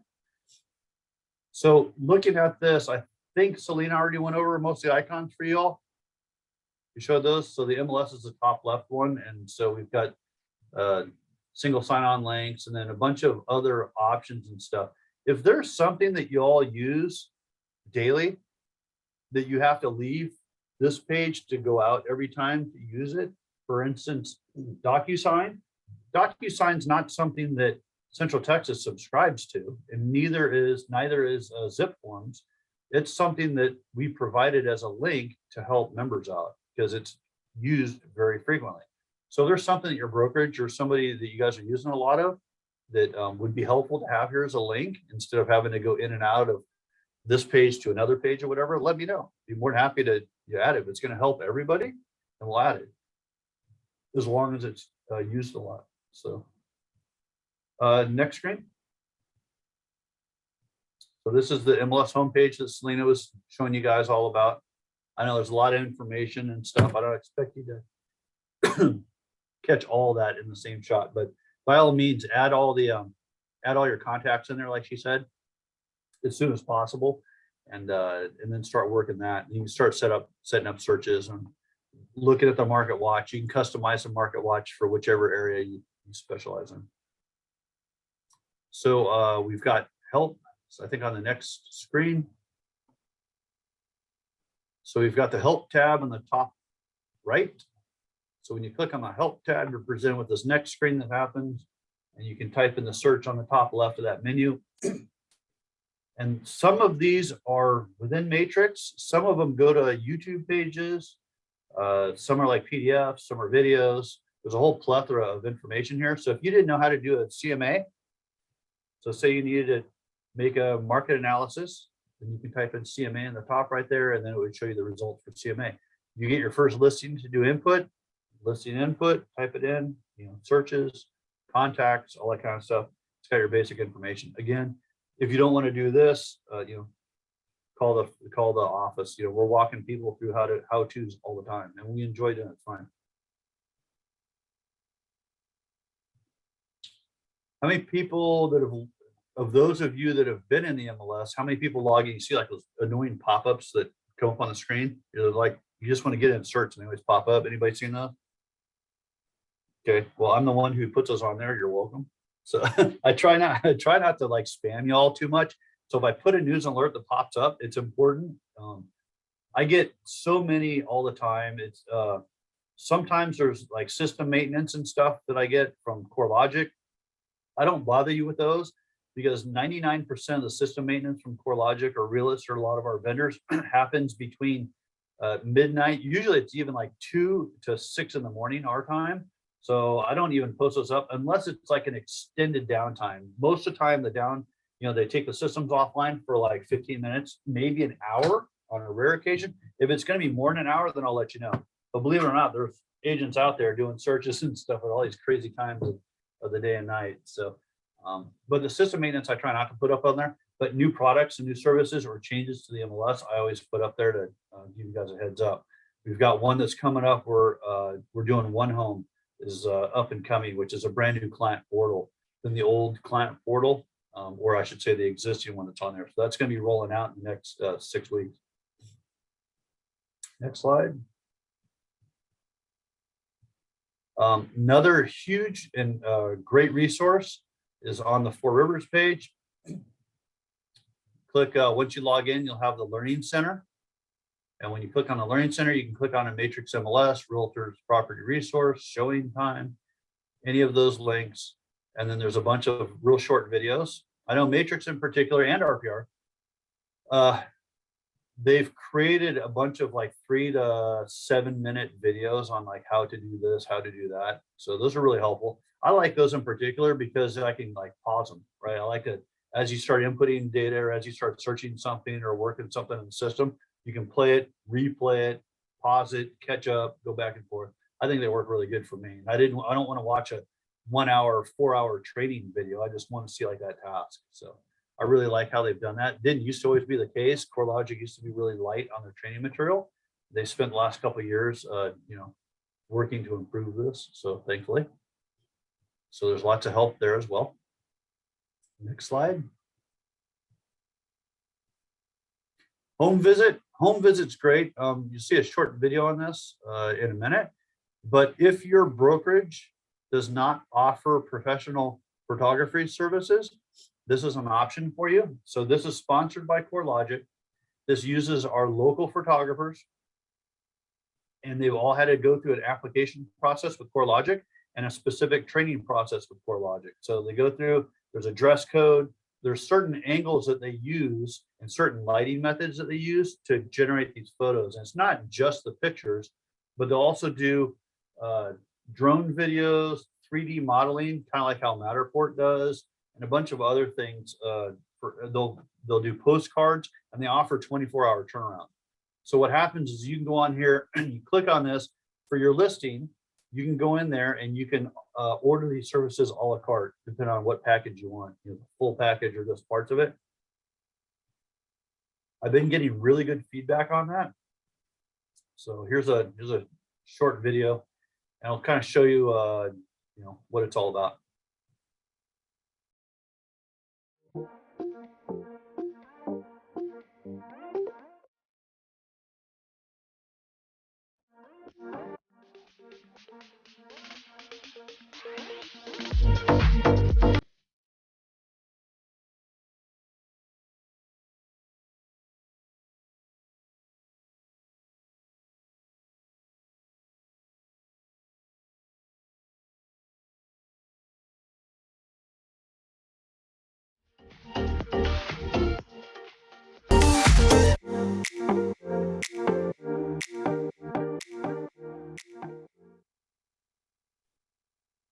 So it's a great product. We've added that without increasing dues or changing anything. We were able to bring that in from CoreLogic for y'all and negotiate a deal on that where the offer is a la carte, depending on what it is. It's not cheap, but it's also not expensive for what it is. So, and I say that because I've talked to some of our brokers before we brought this in, and the companies that they're using for this, it's very competitive to what they're doing. So if you don't have someone to do this kind of stuff for you, there's a resource for you to use right there. So far it's worked out really good. The next thing that we offer is RE Technology. That's industry news. So RE Technology is really, really good for like national industry news, depending on the content, right? So if you're a broker, you'll get more broker content. And if you're an agent, then you're gonna get more agent related content and stuff. And it's about like trends that are happening in the market, new rules mandated by NAR, who's bought who, and all that kind of stuff. This is also something that you could send to clients if you wanted to for a subscription. The base model is for your information, but you can go on there and you can upgrade if you wanted to pay extra, and it would have like your branding on there if you wanted, but you'll get an email as well. So, but it's a cool product. It's neat. It just keeps you like in kind of like Lisa's Monday morning memo, right? It's kind of like a only for national news ish. So next slide. eProperty Watch. So eProperty Watch is a really good product that we've added to the mix. We did this quite a while ago. This has been on for I think 4 years, but it's a way to market to people that have listings that have not been in the MLS. So it's really marketing to like neighborhoods and what they call farming. So when you're trying to drum up business from there, so it's an electronic version of branded notepads and calendars as well. So you remember how we used to go door to door and we'd have like our notepads with our face on it and our brokerage and say, hey, call me if you want to list your house and all that stuff. This is like an electronic way to do that. So you can go in and sign up on this thing, and this will send your MLS contact information and photo and stuff to these clients in specific neighborhoods. And you can pick which neighborhoods you want it to go to for there, but it's an electronic version of doing that. And keep in mind, these are all, this comes from the CAD, so public data. So these are not properties that have necessarily been in the MLS ever. Next slide. Sorry, my allergies are going crazy today. So speaking of farming, and who knows what farming is when I say farming? I'm not talking that agriculture kind, I'm talking the MLS kind. Anybody know? Okay. Some of our title companies in the area will do farming for us, others won't. But in short, for those that don't know, farming means you're going to go and you're going to try to work a specific neighborhood and try to drum up business, right? You're going to try to grow business out of a specific area. So say I work inside the loop, right here, then I can do a search and I can find out the people that live there and I can start sending them postcards or what have you, and say, hey, call Mike. I'm a great agent. I could list your property and sell it for more than the market value. It's almost a gimme these days, it seems. So next slide. So you can farm directly in Matrix. So if you don't actively do this right now, or you're relying on your title company to do it, if you didn't want to, or you wanted to do this yourself, this is how you do it. You click on the search tab on the top, and then you select the public records search. And you'll notice the look and feel of this page is just like all the other look and feel pages, search pages from Matrix, except this one has some pretty unique fields in there, like owner name, owner occupied. It's got foreclosure, so you can check if it's actively in foreclosure. And then down below, there's transaction activity. Hey, what sold in the last 6 months or year? La-di-da-di-da. You can go on and on and on through all this. And then there's some basic search criteria that we're used to seeing, like the location, the street, the county, and all that. So if I go in here, I put in River Chase, and I put in Comal County, and I click enter, it's going to find properties in that area. And so what I'll do now is I'm going to click on my map tab up on the little bit top to the left, right, other left. Click the map tab, click on the polygon icon. And what I want to do is I want to search this specific neighborhood right here. So what I do is I'm going to left click and I'm going to draw best I can. I'll follow the lines. And then to close that, you click back where you started, and then it closes that off and says, okay, you're searching these properties right here. And then you see these little Mr. Plum's purple houses that show up. And then if you click on results, you can select which results you want to display or print. And the key with this is that what we're trying to achieve is that in 2 more screens, you'll be able to print this on like Avery labels to send direct mail labels, postcards, whatever you want to these homeowners in this particular area. So what I did here was I went to my results. I clicked the checkbox on the top left to select all of my results on this page. If I only wanted 3 or 5 of those results, one of them happens to be like, an ex-mother-in-law or something, okay, you can skip that one and go to the other ones. So you select which ones you want to send it to, and then you click print. And when you do that, only on the public records search, you'll get these options where you have print labels 5160. So if you're doing a regular search and you want to print mailing labels, you won't see those options on there. It's only the public record search where this is available. And then you pick which option you want. And basically it's the difference is that you can't really see in the screenshot. The difference is just the order of the information that's going to print a mailing label. First name, last name, parcel owner name, which might be in Washington or some New York or something like that, whatever, resident, all that stuff. And then so what you do is you select which option you want, click print to PDF, and you get this really cool screen right here. And then you would print this page and you hit print. And if you're like me, you forgot to put the labels in there, so then you got to do it again. Next screen, Lisa. And then we move on. So, but what you do is you put in your 5160 labels in your printer, and you print it out, and it prints out mailing labels like that previous screen. It's kind of cool. And there's no charge for doing that. And you can go focus in wherever your specialty is or your neighborhood and start marketing that to get leads yourself. Okay. Excuse me. So a lot of the apps, right? Everybody's like touchy-feely. Hey, do you have an app? Do you have an app? Do you have an app? Yeah, we got all kinds of apps. So here's some of the ones that I use most commonly. So we've got Go MLS, Showing Time, RPR, Supra, Zillow, love them or hate them, right? We use Zillow. It's a household name these days anyway. Realist, and then there's other ones too, but these are the most common ones I do.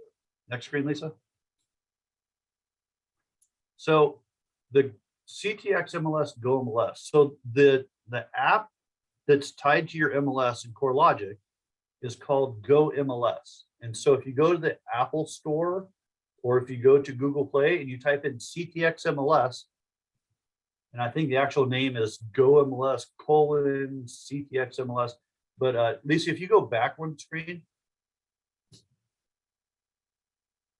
see the icon on the top left? The icon looks like that. So you want to click on that one. And anybody who has Matrix, it's got this app. So the good news with learning Matrix is that with the exception of San Antonio, Lubbock, and I think 1 or 2 other MLSs in the state of Texas, everybody else is Matrix. So that's Austin, Austin, Waco, Netris, which is North Texas, Houston. It's all the same platform, and they all have their own Go MLSs for those platforms. So make sure you get the one with that CTX MLS icon on. Go ahead and go 2 screens up, Lisa. Sorry, go back. My bad. So when you do this and you install that and you log in with your MLS ID and your password, you're going to open up a page that looks like this. Now, almost all apps kind of work the same, right? You can draw whatever picture you want on the screen and all that. But if you're to click, looking at the top left, on the left image, the very top, it looks like a hamburger or pancake, depending on what time of day you're talking. Bunch of steaks. We're coming up on dinner time here now. Right? When you click on that, you get a menu that drops down. And in that menu, you see there's a Share My App. It's like 2/3 of the way down.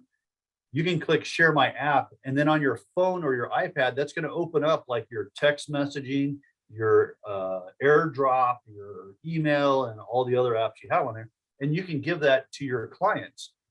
And what it'll do is it's going to brand your crazy picture like I've got up on the top corner there with all your information, your contact information, and your clients will have an app on their phone that they can search themselves if they want. And it's all going to be branded, and all that traffic's going to come to you to contact it. And that's free. Pretty neat. Yeah, it's pretty cool. So it's a good one to have. They all work the same. The difference between your app and their app is that they log in as public. So they're only going to see the active or on market listings. You will see all listings. So like on my screenshot on the left, you're going to see the active, sold, under contract listings, all of that, depending on which area. Your saved searches, my listings, all those, your favorites, all that's tied directly to CoreLogic. And the good news is, right, you guys are going to install this now, and then we're going to change it in like 3 months. Because there's actually a better app that CoreLogic just came out with that we contracted with them to get, that is actually way more cool than this even. And you can do the same types of things, only way more better. So it'll be cool. So that's going to be a MLS Touch, it'll be called. So look for the notifications on that. But that's going to be probably second or even third quarter this year. So it's still a ways off. There's a lot of conversion and mapping and testing we have to do before we roll that out. But for right now, this is the one to use, and it works good. Next slide. Showing time. Showing time's awesome. We have to use that, right, to schedule our showings, our listings. They've got some really good, good looking displays on their app. I like their color themes. I like their layout of how they put the listings and stuff on there. It's all pretty cool. You can set your preferences, right, on both sides, buyer's agent, seller's agent. If you want to be notified via email, text, or there's a agent-to-agent app within the Showing Time app itself. So if you're doing a showing and you went in there and your client wants to put an offer on this particular house, you can like right there on the spot message the other agent, say, hey, got a buyer who wants to put an offer. What do you want me to do? Where do I send it to? Maybe here, whatever it is. And they get it like immediately. It's pretty cool. My favorite part is the delay appointments by 15 minutes. It's like 15-minute intervals, increments. So what happens is, say we have 4 showings. We've got our clients. We go to the first house and we walk through, and the client's like, oh my gosh, this is the best house ever. You're like the greatest agent, Mike. This is like my dream home. And you're thinking like, wow, just wait till you see the other houses. We're only at the first house here. So they walk around and they take it all in, and then they come back and they're like, you know, I just want to walk around and really get a good feel for this, let me just do one more walkthrough. And you're thinking like, sure, take your time, right? That's what we're telling our clients. But in the back of our head, we're thinking like, oh man, dude, we're gonna be late. Like, I'm supposed to be in this other, house in 10 minutes from now. So what do? So with the push of one button, you can delay not just your next showing, all your showings downstream. So it sends a message to the other 3 agents the way that they want to be communicated with, whether it's a direct chat or their text or their email, and it says, hey, we're running 50 minutes behind. Please tell your clients to like walk their dog around the block another 5 times before we get there, please. Whatever the instance is. But with the push of one button, it will shift everything downstream. So I haven't found another product on the market that will allow you to do that easily. In the past, what we'd have to do is you'd have to call every single agent, go sit out in your car where your clients are running around the house and, try to make all these phone calls, or have your assistant make all these phone calls to reschedule that. And it's just a mess. So that works really good. So the showing time out is pretty cool. Next slide. RPR, Realtors Property Resource. So this one's very underutilized. It's a great app. I like their color schemes and their themes, and the data layout is really, really good. It's owned by NAR, right? So you've already purchased this through your NAR dues. So there's no additional charge to using it. And it's underutilized. And NAR every year for their budgets is always looking at all of their products. So please use this product, because it's one of those things where they've been on the chopping block for the last couple of years. And if you don't use it, you'll lose it, right? And so when we used to have in-person classes, we had a trainer that would do an 8-hour class on how to create a CMA in RPR alone. And it's not that it's that complicated, it's that it can be that complex. It's very simple to use, but if you really start peeling off all the layers, you can get to some really crazy and some really accurate CMAs. But the beauty of this one is, because it's owned by NAR, and because now you are a member of the National Association of Realtors, if you belonged and were in other markets, whether you're licensed in other states or belong to other MLSs, you'll see all your properties from each one of those. They can connect all those within the one app, right? So it's kind of like your one source. And then the other thing that I found really interesting when we're looking at the analytics on the usage of this, because I'm a numbers junkie when it comes to usage stats for all of our products, right? I want to make sure that if they're not being used, that we're either going to market it better, or we're going to cut it loose and use something that works better for you all. So I don't want to carry dead weight. So what happens is, I'm looking at the stats. What I found is that even though the usage is very low with RPR, the people that are using it, well, guess what? They're the top 10% highest producing agents and brokers in our region. So I think they're just keeping it a secret because they don't want to share some of that 10% with y'all. So I'm letting you know, as an impartial party, check it out. And I don't expect everybody to use all of these apps. That's just crazy. I do expect you to at least install them, try them out, and use the one that works best for you. That's all it is. That's what it boils down to. It's a lot of information overload, but there's some really cool stuff out there. Next app, Supra. So Supra app, I'll show you in a few minutes a little bit more about this and how to set that up. But the coolest feature that I like about the Supra app is, if you look down in that bottom row, there's an icon there. See the very bottom row of that icon? It says flashlight. No, I'm kidding. The one to the left says age alert. Now that one by default is turned off. You have to go on to the Supra web and turn that on to work. And I'll show you how to do that shortly. But when you do that, that's like an extra safety feature. Like Lisa was showing you the safe showings that we have. This is one that's connected to Supra, and you can put in 3 top contacts you want. And sometimes people use like a pull a red file or whatever the code is, right? For, hey, I've got a problem here, send help. And so that will enable and then send emergency alerts to whoever you have in your contacts list. I'll show you how to do that live right after, in a few minutes, actually, when coming up here. One of the best features of being a Four Rivers primary is that we co-op with San Antonio and Austin. And this has been in place for like 20-something years. So if you buy a Four Rivers lockbox, it's automatically co-op to both of those marketplaces. And if you're not sure what co-op means, it means that people who have San Antonio keys can come in and show your property without being a member of Central Texas or Four Rivers. They can show your property here, and vice versa. You can take your key and you can go show San Antonio without having to be a member on that end too. And the same thing with Austin. And Four Rivers is the only shareholder, not only within Central Texas, but within the state of Texas, as far as I'm aware, that has any kind of co-op program like that. And this has been around. It's because we're sandwiched in between the two. So, Dana, did you have a question or? Yeah, I was wondering, so when we use the MLS under FRAR, can we also see the Austin and San Antonio, like searches? No, unfortunately, we would love to bring them into the region, right? Or come up with some idea to data share or do something like that. I would love to have that, and but we're not there yet, right? When you start adding in politics and that kind of stuff, things kind of go a little sideways. But there are talks of this. We've been talking about this for a long time. There's a huge push from the Four Rivers president the last couple of years to try to make some of that happen, but it's been something that we've been talking in excess of 8 years already to try to do that. And the bottom line to make that happen, it comes from y'all. Like, you guys have to go to their board of directors and say, this is something that we want, because for us, it's a huge advantage. But when you're on the other side of the window, they're looking at it like, well, we do most of our work in San Antonio, so what advantage is little New Braunfels to all of the agents in San Antonio? And it actually is a huge benefit, but they have a hard time seeing through the glasses both or through the window both directions sometimes.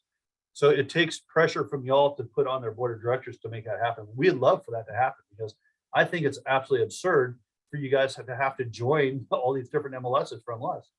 Now, let me be clear. A lot of people get confused because they think association and MLS are one. That's not at all the case, right? That's coincidentally what happens. You have San Antonio Association of Realtors and Sabor's MLS are owned by the same corporations. You've got Austin and Actress, which are owned by the same corporations. You have Houston and HAR. So it's commonplace for that to happen, but those are separate corporations completely. And although I believe we need to have like even one like statewide MLS, I'm all for that. We absolutely do not want that. We don't want one association. And a lot of people be like, oh, we need one association. No, you don't. Because if you think for a second that San Antonio or that Austin give 2 cents about our local property rights or our sign ordinances or our city planners, they could care less. So we need to have local area coverage and jurisdiction of the association here. It's critical that you keep that with the association. But for MLS, and I've heard everything on the sun. Oh, the staff doesn't want a regional because they're afraid for the job. That's all baloney. That's a bunch of baloney. Regina, do you have something to add to that? The only thing, yeah, I think to especially because everybody here, there's a lot of people here that are really, really new. There's an issue with control, okay? And when I say control, I don't mean it in a bad way. There are multiple ways to get around your communities, and to go to a venue where the way you choose to go may not be the way someone else chooses to go. It's just different ways. Well, it's the same thing with the MLSs. There's different ways to the rules, the regulations, things that are allowed or not allowed. These are all different things. Each MLS chooses what they want based on what they feel the people within their area want. And so when you ask it to cross over, it can be difficult. And where this is really beneficial, what Mike is saying is when the brokers talk to the board and let them know what they want, then that's where change starts to happen, okay? But each association and each MLS, other than like what we have with our regional, they're very separate. You pay for each one. Yeah, that's what happened. And even if you're paying for them, they don't merge. That's what Margaret Innes teases about what happened here, right? I mean, she said that when Central Texas was first conceived, it was for New Braunfels Canyon Lake Association. It was Seguin and San Marcos, and they were literally the brokers and the board members were sitting at a lunch, and she literally wrote down on, you hear like this cliche that lunchtime or dinner time napkin deal. That's literally the first line item of how Central Texas came about. So it can happen, but to make change, those are the movers and the shakers to make it happen. It's y'all that do that. So good question. A little bit digress for a second, but that's a very important concept for everybody to understand. So I'm glad you brought that up. Thanks, Jim. Lisa, next slide. I think we're done with. Anybody have questions on Super or the rest of the slides so far before we get into the next topic? Okay, so we'll move on. Zillow, love them or hate them, right? The bottom line is there's a lot of feelings about Zillow because they're a technology company initially. They were never going to become a broker, and then 2 years ago, guess what? Now they're a broker. So there's a lot of hard feelings about that. But the bottom line is, as a technology company, they've moved and shaken up the MLS world a lot with all of our vendors, and it's in a good way. Mostly. So Zillow is a household name. That's the bottom line, right? We almost don't have any clients that haven't either already searched Zillow or that at least have heard of Zillow or know someone that like searched on Zillow or whatever. So it is a household name. But like my pain points here that I've got, one thing that they've been instrumental in is adding UI, a nice UI, which is a user interface, right, to use, but they've also added some really key AI into the system. So they have artificial intelligence that when you upload all your photos and it goes through their filtering systems, their systems add what's called metadata, which are like definitions, and they describe your photos and what's in the photo. So they know that when you take a picture of a kitchen, that it's a kitchen. They know when you take a picture of a bedroom, that it's a bedroom.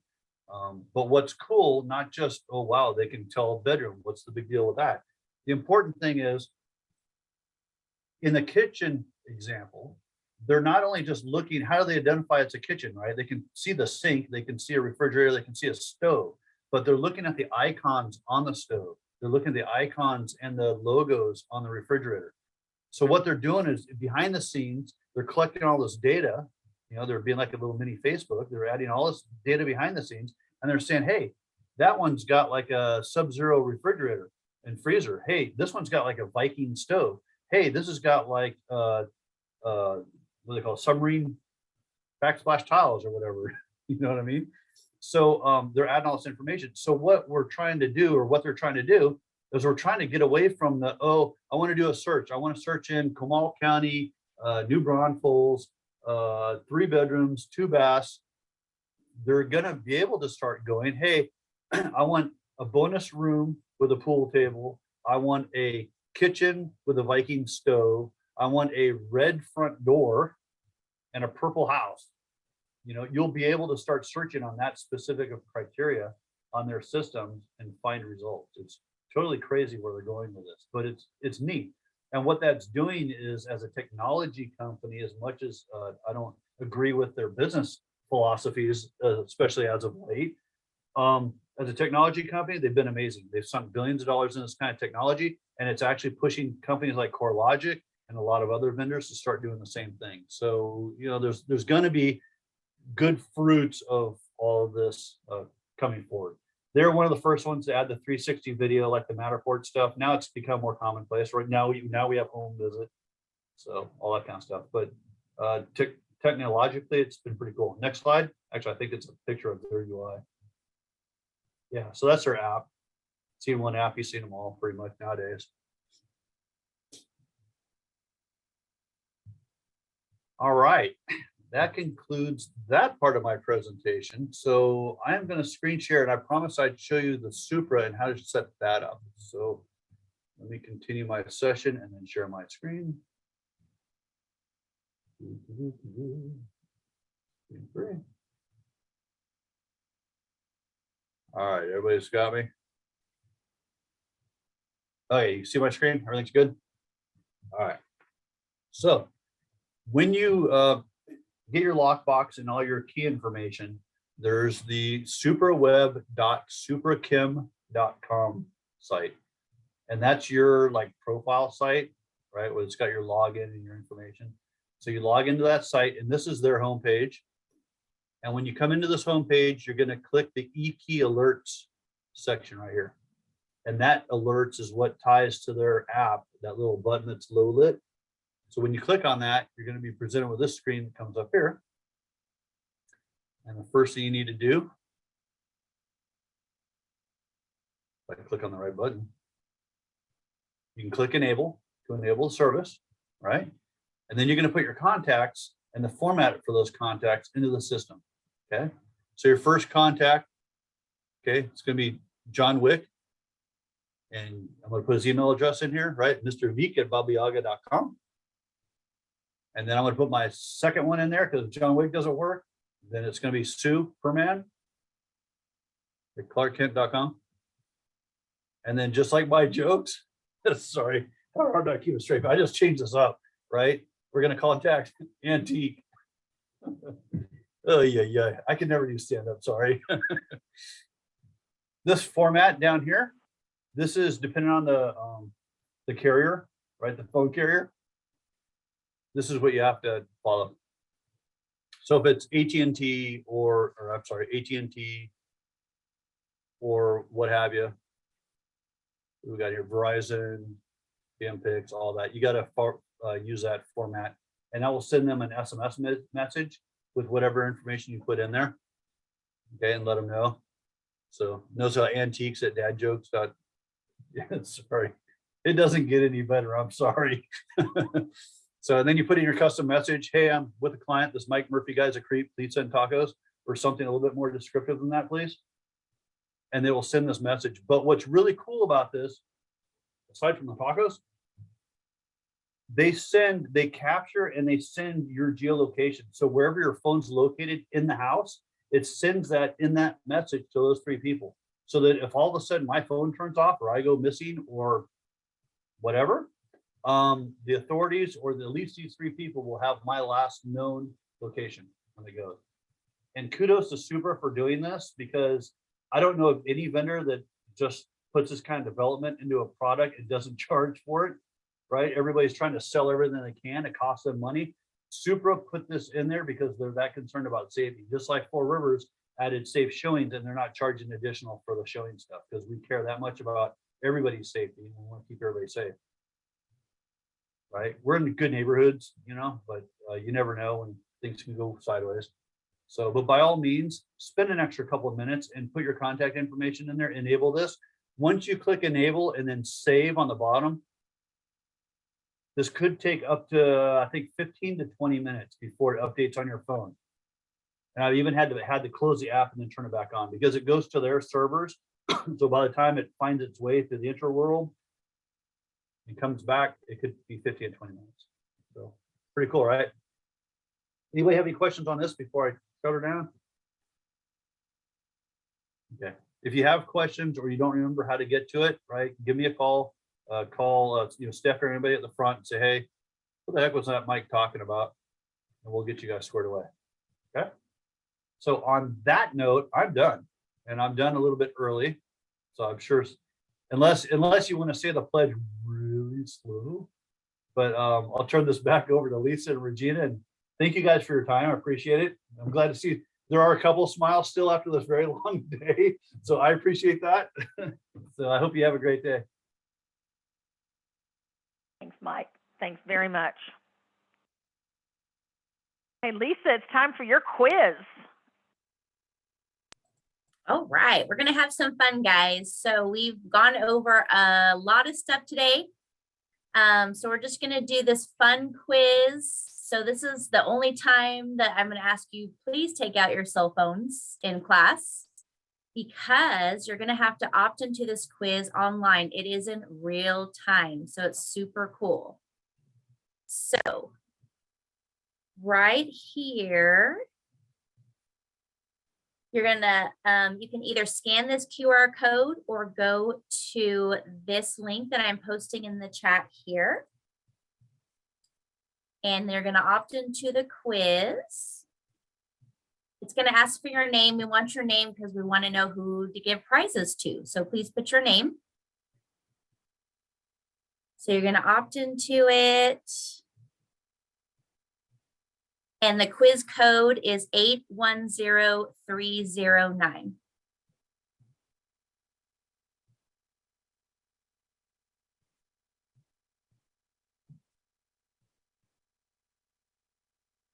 Let me know if you have any problems.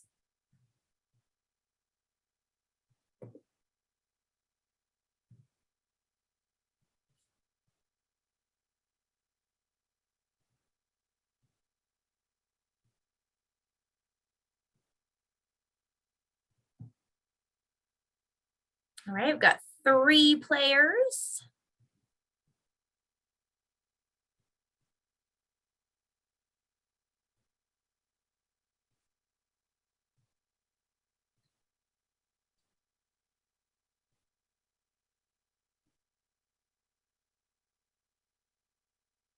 So we should get up to 14 players if everyone wants to opt in.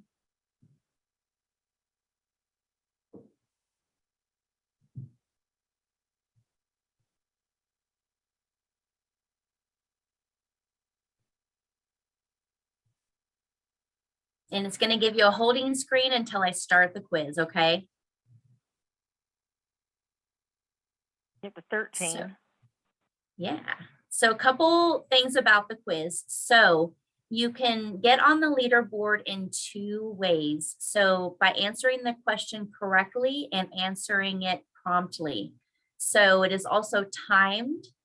So your response time is beneficial here. So you got to get the right answer and be the first to answer, and then we'll see the leaderboard in real time as we go. Is everybody ready? Mary Jane, not having Got luck? 14.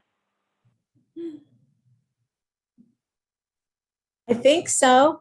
Is it supposed to look like that? Yeah, it's supposed to look like that until I start the quiz. Okay. Perfect. All right, guys, you ready to have some fun? There's no wrong answer here. Like I said, we're just going over the information that we learned today and seeing how well we presented this to you. Okay. Hey, Lisa, how come we've got 13 active, but 14 total? I'm not sure. Is that okay? Not I sure. just want everybody to have the opportunity. Yeah, absolutely. If anyone has any problems, let me know. Yeah. And Lisa, isn't it because somebody's logged in on their phone and on a display, we have a double Brendan Lloyd? I thought so, but I thought I counted for that. Okay, just checking. Yeah, sure. Yeah. All right, we're going to go ahead and get started. Okay. So it's a time quiz. I'll help you out. Okay. How many 30-hour SAE credit classes do you need for your first 2-year Trek license renewal?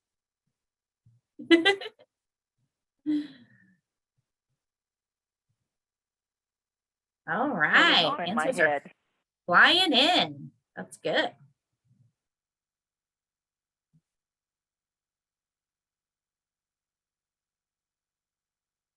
All right. Survey says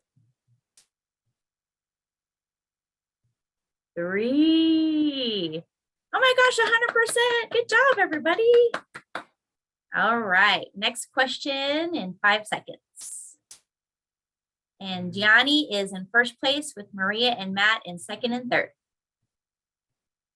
All right. What is the name of the PAC in Texas that supports private property rights, home ownership, and the real estate profession? Hint, there's a logo on the screen.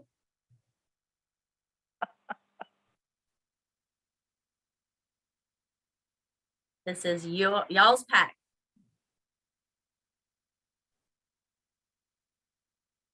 Quizzes should have been like this in college. I know. All right. Survey Quick question. says tree pack. Sure. So yeah, if you accidentally tap the wrong one, you can't change the answer? No, I don't think you can. Oh. Sorry. Okay. All right. Raquel moved into first place with Maria and Dana in third. What year was the first Realtor Code of Ethics adopted by the National Association of Real Estate Exchanges?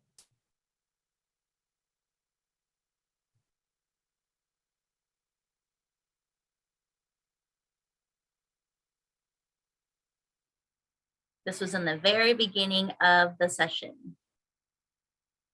Everybody's brain's hurting by now. All right, 1913, it was adopted, the Realtor Code of Ethics. Good job. Raquel remains in first with Nelson and Maria in third. Next question. Still have a chance to redeem yourself. Which matrix MLS violation is considered egregious and an automatic $1,000 fine with possible loss of MLS access?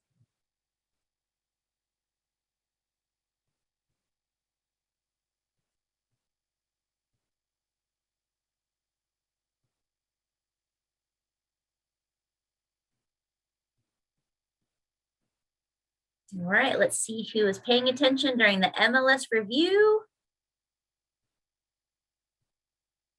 Woo, Raquel's still in first place. All right, yeah, do not show your login or passwords, please. Dana and Dustin moved into third. All right. All right, the term realtor is not only a trademark owned by NAR and protected by federal law, it is a valuable membership benefit that distinguishes members from other real estate licensees and can be used interchangeably as the following phrase. Remember the member test.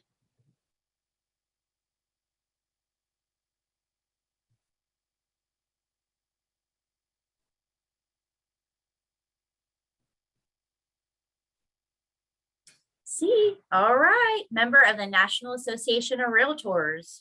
Raquel's still in first place with Dana and Maria moved into third. Last question. Ready? Jennifer. Which counties are in the Four Rivers Association of Realtors jurisdictional coverage area? We'll see who our river rats are.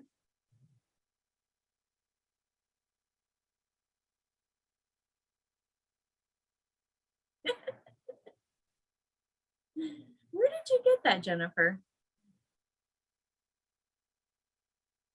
All right, 3, 2, 1. Woohoo! All right. Our rivers are Carmel, Caldwell, Hayes, Gonzales, and Guadalupe counties. Awesome job, guys. So Raquel remains in first place. Dana got third. And it looks like, I'm sorry, Dana got second and Dustin got third. Those are 3 leaders. You all did Hold a on, I'm great writing it job. down. Dana and Dustin. I hope that was fun for you guys. A little bit quick review for the end of the day. Get to know everybody. And our 3 top winners do have prizes at the board office waiting for you. So please come in at your convenience to pick up those prizes and meet us all and say hello. All right, that was fun.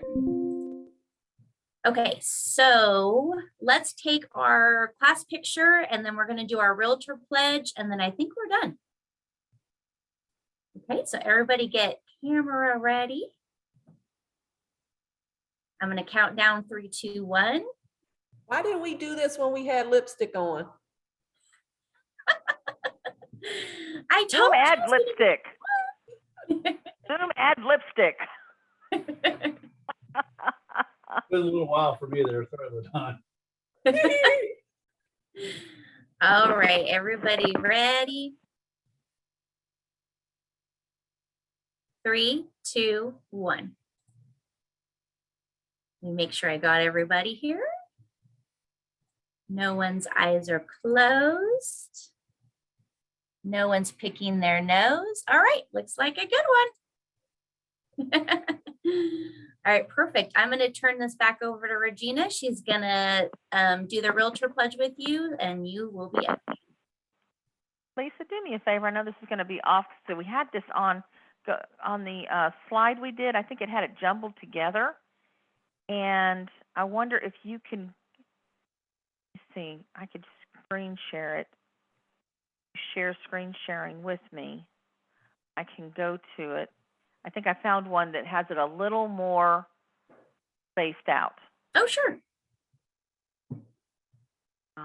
Let me go on here. Hold on.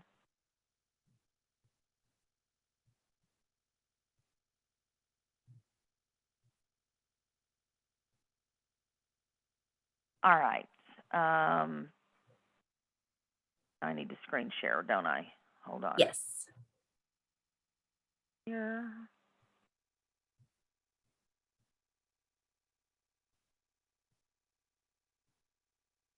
Sorry, bear with me. Too many things open over here. Mhm. Okay. Okay, there we go. Okay.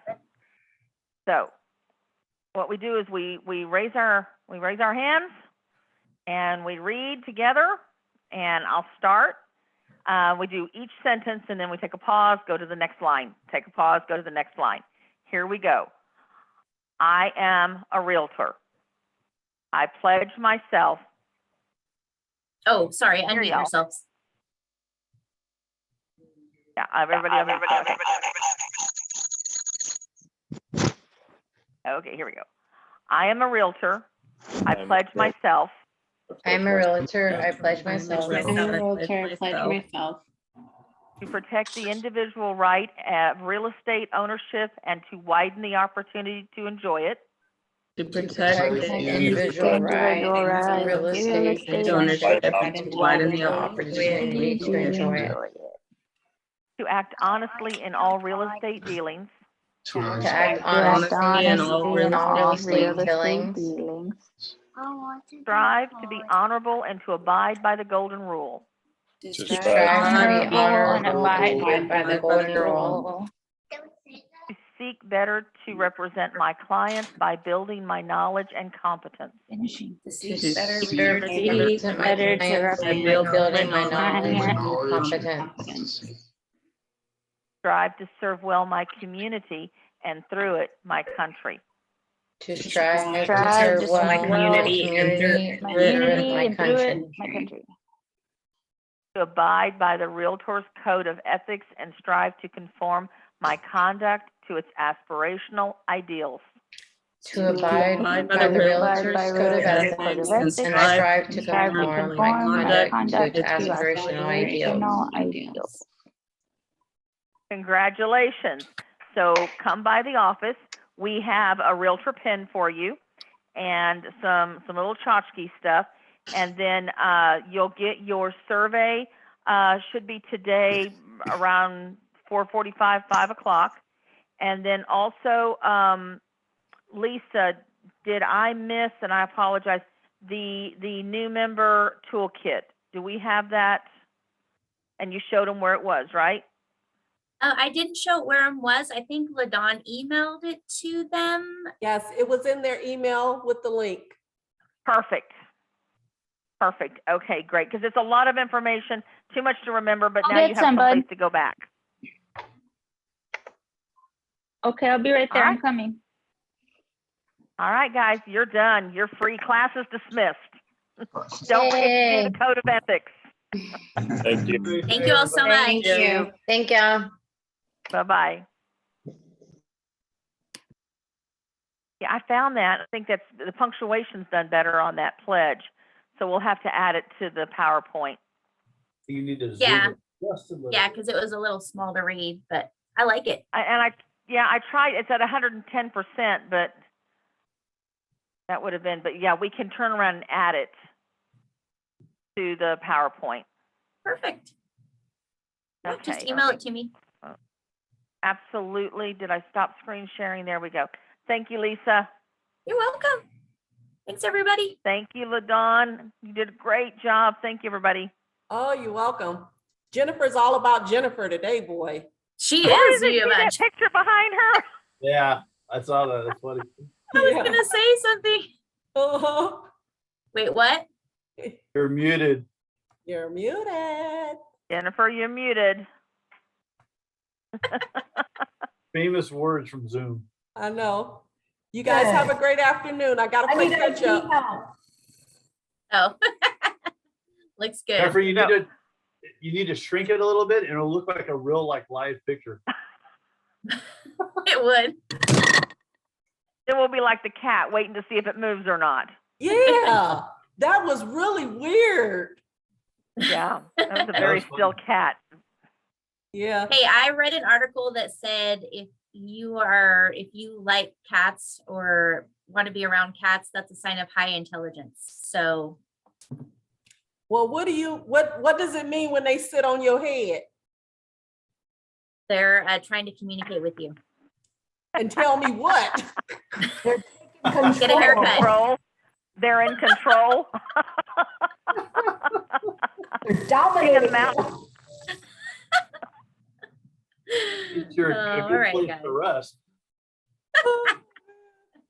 Okay, I gotta play catch up. I'll Is see this you All our right, guys later. staff, does this count as our staff meeting for today? Say again? Does this count as our staff meeting for today?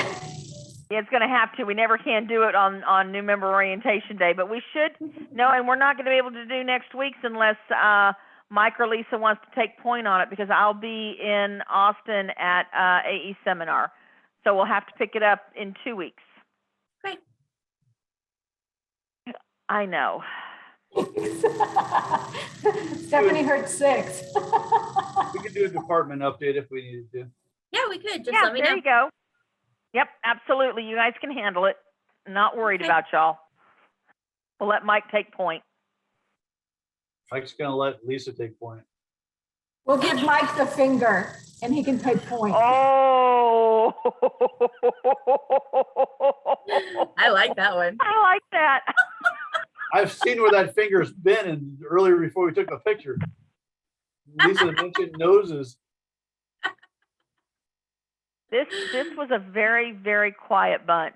It really They was. were. They But I think they took never- a lot in. I guess they just, last month they were chatty with each other, and this month, so we'll see. I don't know. Yeah. I'm horrible at stand up though. I laugh at my own jokes. I thought you did great. Yeah. That's pretty funny though. I like that last one, antique, like my joke. Antique. I stole all this from Dave Marsh. Dave Marsh, the trainer for CoreLogic's got a whole bunch of them on his profile. I hope Nah, it's that good they for 'em. pay It wakes 'em up. attention. Well, I hope they pay attention, because so many of them go get a new phone, and if they do it like on a Saturday or Friday night, and then they can't use their super key because they didn't set this up where they could have done their own authorization code, they wouldn't have waited until Monday. Yeah. I've Actually, I had 2 need to- people so far done that. I need to work with Stephanie and probably add that in. Because that's It's something I in never. there. It's in my email. I know, but They I both could talk send it, about Mike. it. I could talk about it too and show them like, hey, if you need an I think authorization, so. you do it. I'm Yeah. already in the system. Yeah. I mean, I think it's a good point to bring up, because people will resonate with the fact that, your phone breaks, you lose your phone, you got to go get a new phone. It's Saturday. If you don't set this up ahead of time, then, you're stuck until Monday when we open the doors. But True, yeah, true. they have it in writing, and we just know that realtors don't read. Uh-oh. Looking at you, Mike. Yeah. Well, yeah. All right. Thanks for Bye, giving guys. her that, Mike. What's that? Thanks for giving her that tchotchke. Oh, Mhm. you said give her the finger. Next to me. On my screen. All right, you guys. Yeah, it's because of your background. Toodles. All right. You Have a guys good have night. fun. I'm leaving. Bye. Bye.